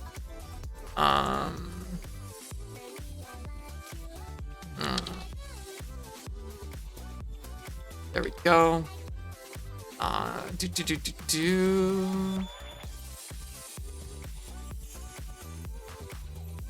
Gravity Circuit. Gravity Circuit is, it's Mega Man. It's Mega Man if instead of shooting lemons, you had Kirby's fighting style from like Sumo Kirby or Suplex Kirby or Fighter Kirby. So it's Mega Man with melee, and it's really fucking good. This game is spectacular. It's no question it's a minimum an S tier game. At best, potentially a game of the year, but like it's a contender for Stay Off Work for the year tomorrow. Calling it a night now. Absolutely Hive. You have a great night, okay? And Happy New Year's. It is a game of the year contender. Like, if you aesthetically, it is Mega Man Zero with like the aesthetic of like the original Mega Man, the energy of the original Mega Man, but melee focused, and the game works well. It's really sharp. A lot of people haven't played this game. It is one of the best platformers I've played in a while. I'm gonna. The problem is I just don't know if it's like a game of the year. I'm gonna say it's a game of the year contender. So I'll leave it up there for now. Excellent game though. Highly recommend it for anyone that hasn't played it. If you like Mega Man games, it's a must. So, all right. Oh, actually, Hive just took off. Before I got to probably one of Hive's games of the year, which is a surprise. This is one of the games that really surprised me this year. Some people already know what game I'm referring to. This game caught me off guard. I did not expect much going into it. It was gifted to me, and I was blown away. Exoprimal. Exoprimal. Who would have fucking guessed that Capcom's weird EDF with dinosaurs would actually be a legitimately good game? It's really fun. This game it's a class-based shooter, EDF, asymmetrical versus game, and oh fuck. I did not expect this game to be as good as it is. It is really, really good. It looks like it's gonna be like monetized out the ass when you first get into it, but everything you buy in this game, practically everything you buy in this game, like there's no paid loot boxes in this game. The loot boxes are just the thing you get every match or two that you play. You get coins to purchase almost all of the cosmetics, although I think there is a few cosmetics now at this point that you that are just purchase only. It's weird because you'd think that this game, like, you'd think this game would be like just a glutton for like bad monetization, but it's not actually that bad for the most part. I gotta go, meet a friend. I'll be back in a couple hours. Happy New Year's. Absolutely, Cass. Happy New Year's again. You have a good day, alright? Sorry about the time. I know you're talking about games. Hey, no worries. No worries. Absolutely no worries, Cass. No worries. So Exoprimal kind of caught me off guard. The story is a kind of a mystery that's kind of unfolded in between matches that you play. I will say the story structure is kind of weird the way it like unfolds, but it's interesting. The characters end up being surprisingly interesting, surprising amount of like depth to them. I don't know if I am like in love with every aspect of all the characters or whatever, but like it's engaging enough. It's very much like a B tier, it's very much a B movie interspliced between your gameplay, and it's like kind of a fun B movie. Capcom kind of fucking does it again. It's just another really good game from Capcom. And the thing is first and foremost, the game is fun. It's just fun to go in and play and blow up dinosaurs while also while playing its weird asymmetrical versus gameplay. And there's nothing that's quite like it. Goblin, Happy New Year's! Yo, Happy New Year's! How you doing? How was Super Mario Sunshine? Aw, very good. Yeah, how you doing? Welcome, everyone. So, Exoprimal.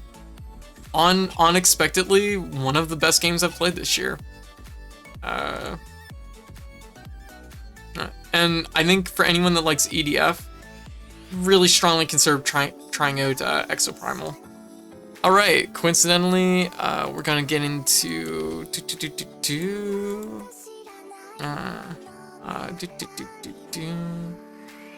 next up is it's Ducky's Delivery Service, which was actually made by Cass, who's just here, just took off, which that's fair. I get that. Ducky's Delivery Service. This is a game about being a duck and delivering packages, and it's super cute. It's really fun. It is a very like kind of almost like it's kind of like Crazy Taxi if Crazy Taxi was like 2D, if that makes sense. In a weird way. But there's an element of like throwing packages. You're delivering packages to mailboxes, and there's an element of like throwing packages and trying to get them just right to land into the mailboxes to get time bonuses. It's simplistic, but it's very cute, and it's like it's got depth, but it is also very hard. This game is very hard in its own right. I'm gonna say probably in here around A tier, I think personally. Probably in around maybe the bottom of A tier, top of B tier personally. I like it. I do think that like it gets hard enough towards the end, which I mean it's hard because like that's the whole game. It has to be a challenge. If it's not a challenge, you're just delivering packages, right? So yeah, I'd say probably bottom A, top of B, maybe even top of B. I enjoyed my time with it, but I do think that like the hardness of the game towards the end was just dialed a little bit too much for me personally. But the overall experience of the game is nice. It's light. It's just a nice time kill game. At the same time, it is pretty intense. It's a weird balance of like high focus, but also like vibes. Pardon me. It's fun until we get to the level where I forgot how to climb up to the top and get cranky. Oh, Fair. That happens. I get that. That sort of stuff does happen, especially with retro games, where it's just like, damn it, I know how to do this, and then it's like, oh, shit. maybe I don't for a minute. I'm gonna say Ducky's delivery service is like B+, probably really close to an A-.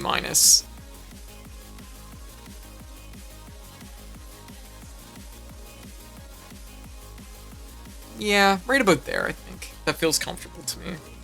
I enjoy my time with Duckies. Alright. Next up is one of the games we played a lot this year, and one of my favorite games. This was a callback for a double platinum. Not a double platinum. It was a callback to replay this because I didn't have access to my PlayStation 4 at the time, so I can't double platinum it yet, but we might double platinum it in the near future, and that is Fury. Fury's excellent. This game,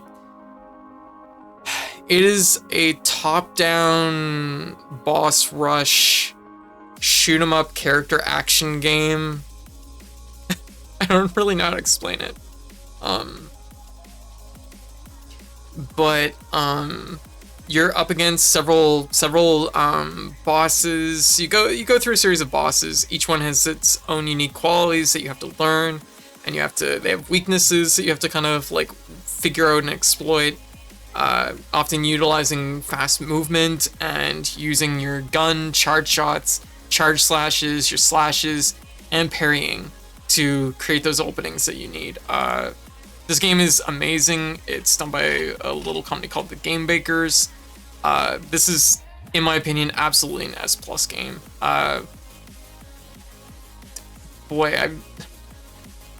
I'm gonna say probably right at the very top of S+. It's extremely good. And it kind of came out of nowhere. A lot of people haven't played this game, but I do think it's worth your time. It's in around here somewhere. Maybe even like this. This might even feel a little more comfortable. I want to order you a pizza. I wish I could. Aw, no worries, Chippy. I actually have a little bit of pizza in the fridge. It's in the bottom of the fridge. I could reheat it. I might reheat some on my break.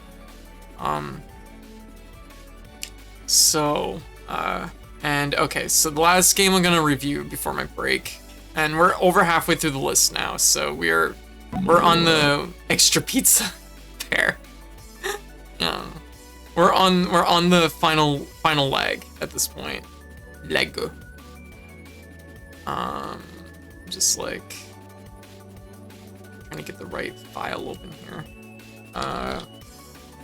Okay, the last game we're gonna review before break is I haven't seen Squatch. I'll have to check that in a minute. Is Pokemon Infinity Fusion. Okay, so I have a lot to say about this one.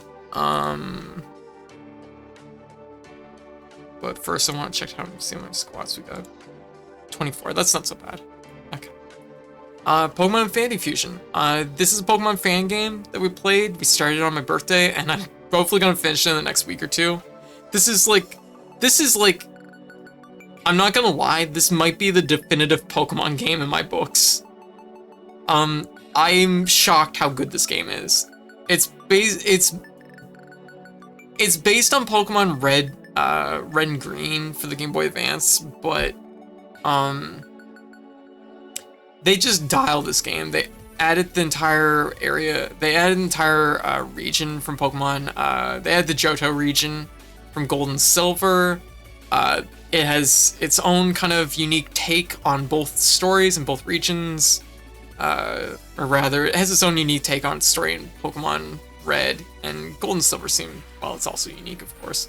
But it honestly feels just straight up like, just feels like it's straight up a game that Game Freaks would have made.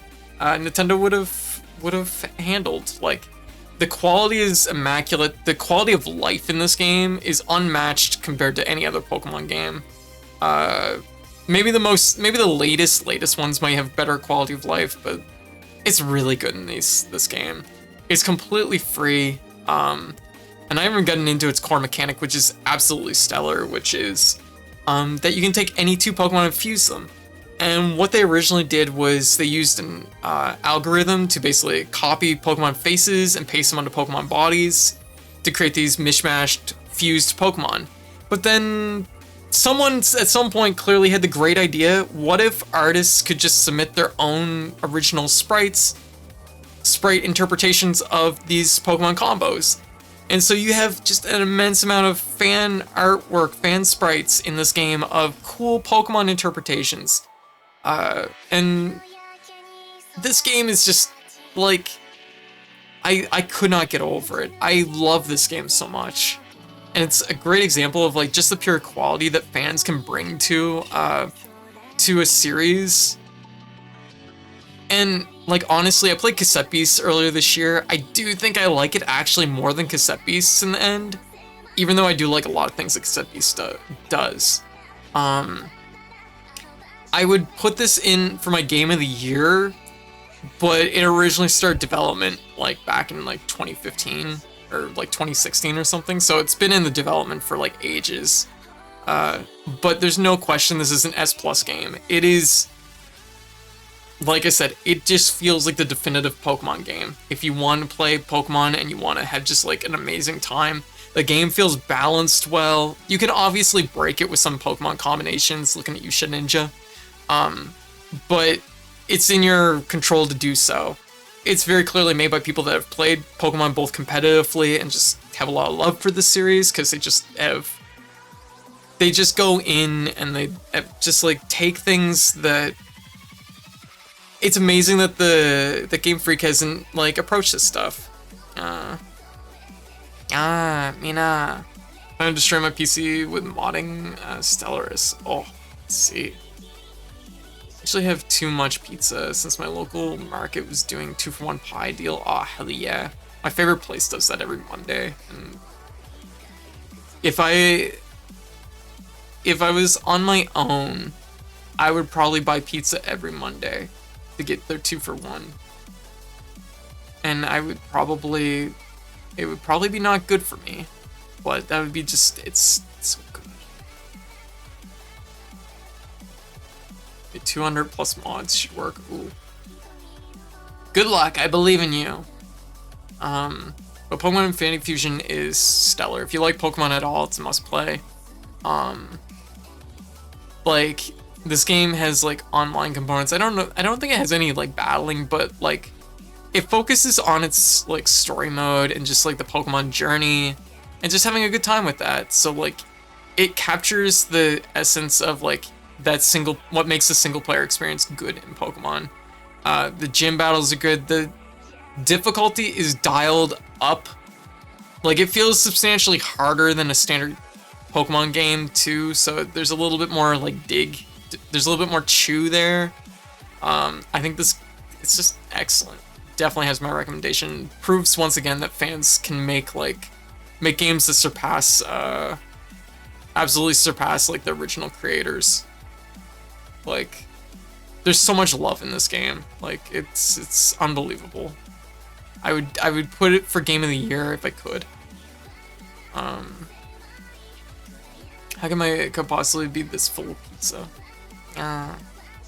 Alright, so we're gonna take a break. Wow, that's definitely one I'm taking a break on.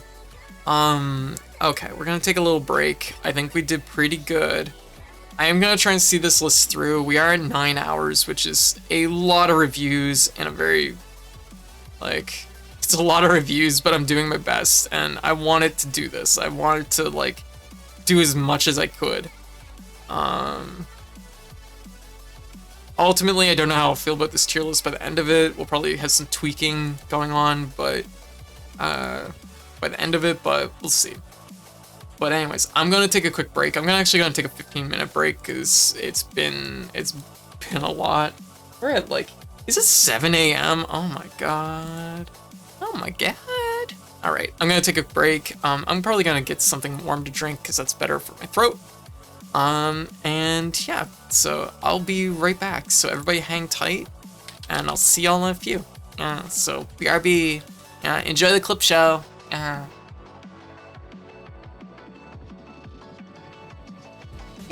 anyways, I'm I'm so pumped. I'm so pumped that we're finally here.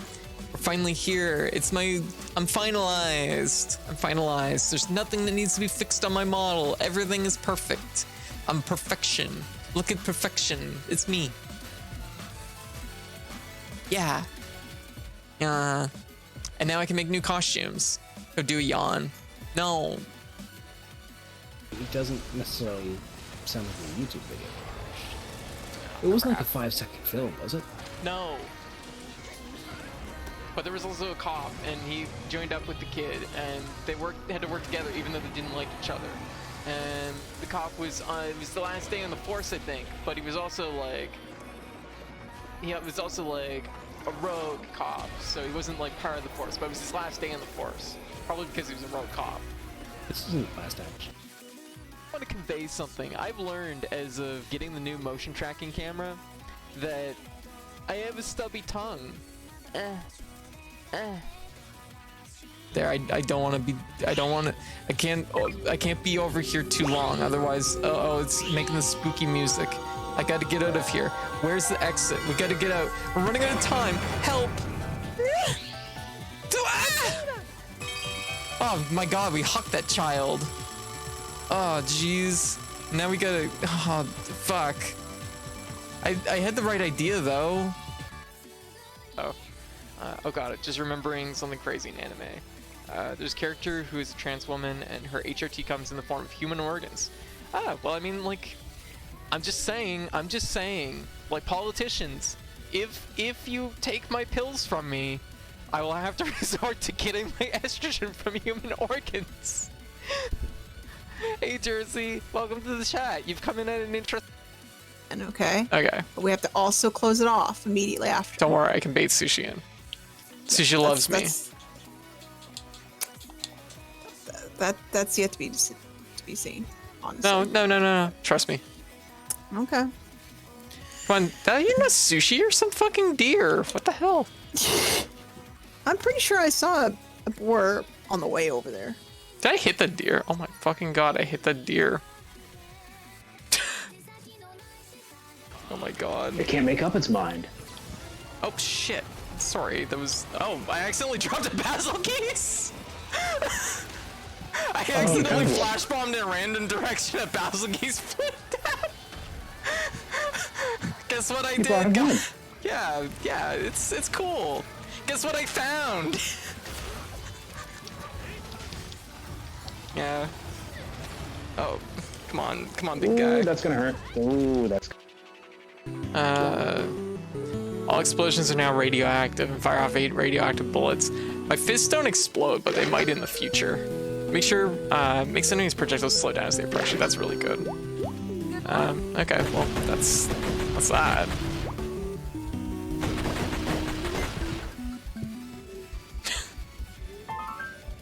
Future-proofing my fists. Small chance your shots will explode. See? Told you. That's why you gotta future-proof your fists. You never know when they might explode. Thing.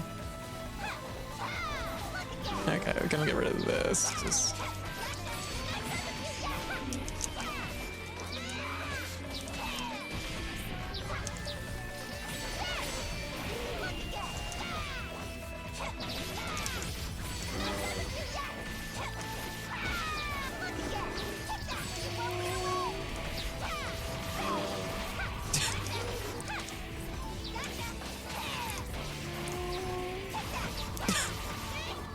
The flow is so good right now.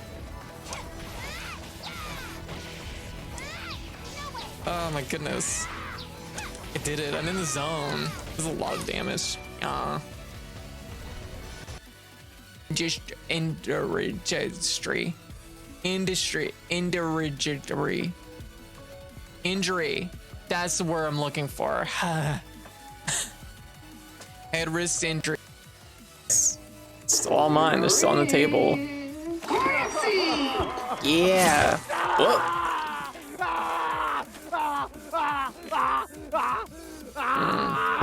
Yubi.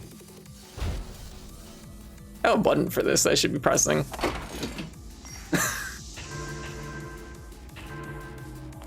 I feel like the confetti like might counteract the negative feelings of the fingers flying off.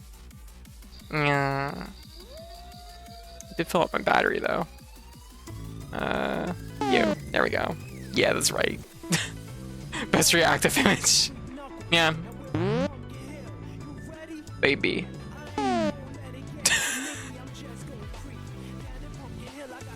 That's a treat for later. Something else I've been working on. Did I wing it and try and go to the gun shop? Yes, I'm greedy. No, I made a mistake. A mistake with being greedy.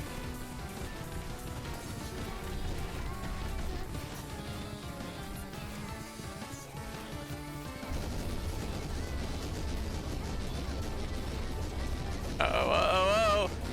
I don't know what's going on. What have I done? No! My greed! What's going on? Wait. Oh, thank you, Minitor. I noticed that something played, but it didn't pop up as a donation on my list here. Thank you so much, thank you. Small car fun, beep beep. Nah. If it tastes metallic, before you can react, you hear a low growl and some sound coming from behind you. Oh. It's Canis, the lunar cat. Oh my god, the baby. Hit it with the shovel.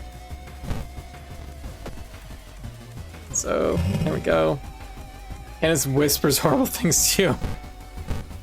Hit it with the shovel twice. The baby. So anyways. Survived just with a pistol. Oh. Why are the boomers so cranky? What'd they do? I don't know. Oh. What the hell? Oh, he set a bear trap. That's kind of cool. Just kick. Oh my god! Perfect. Perfection. Chef's kiss. What? Is there anything in there? Last time I seen her rant this hard was when she was playing Mega Man ZX. Yeah, stupid fucking map. Why can't you just fucking warp to the point that you need to be at? They're like, here's a mission. And I'm like, where? And they're like, I don't know. And I'm like, how?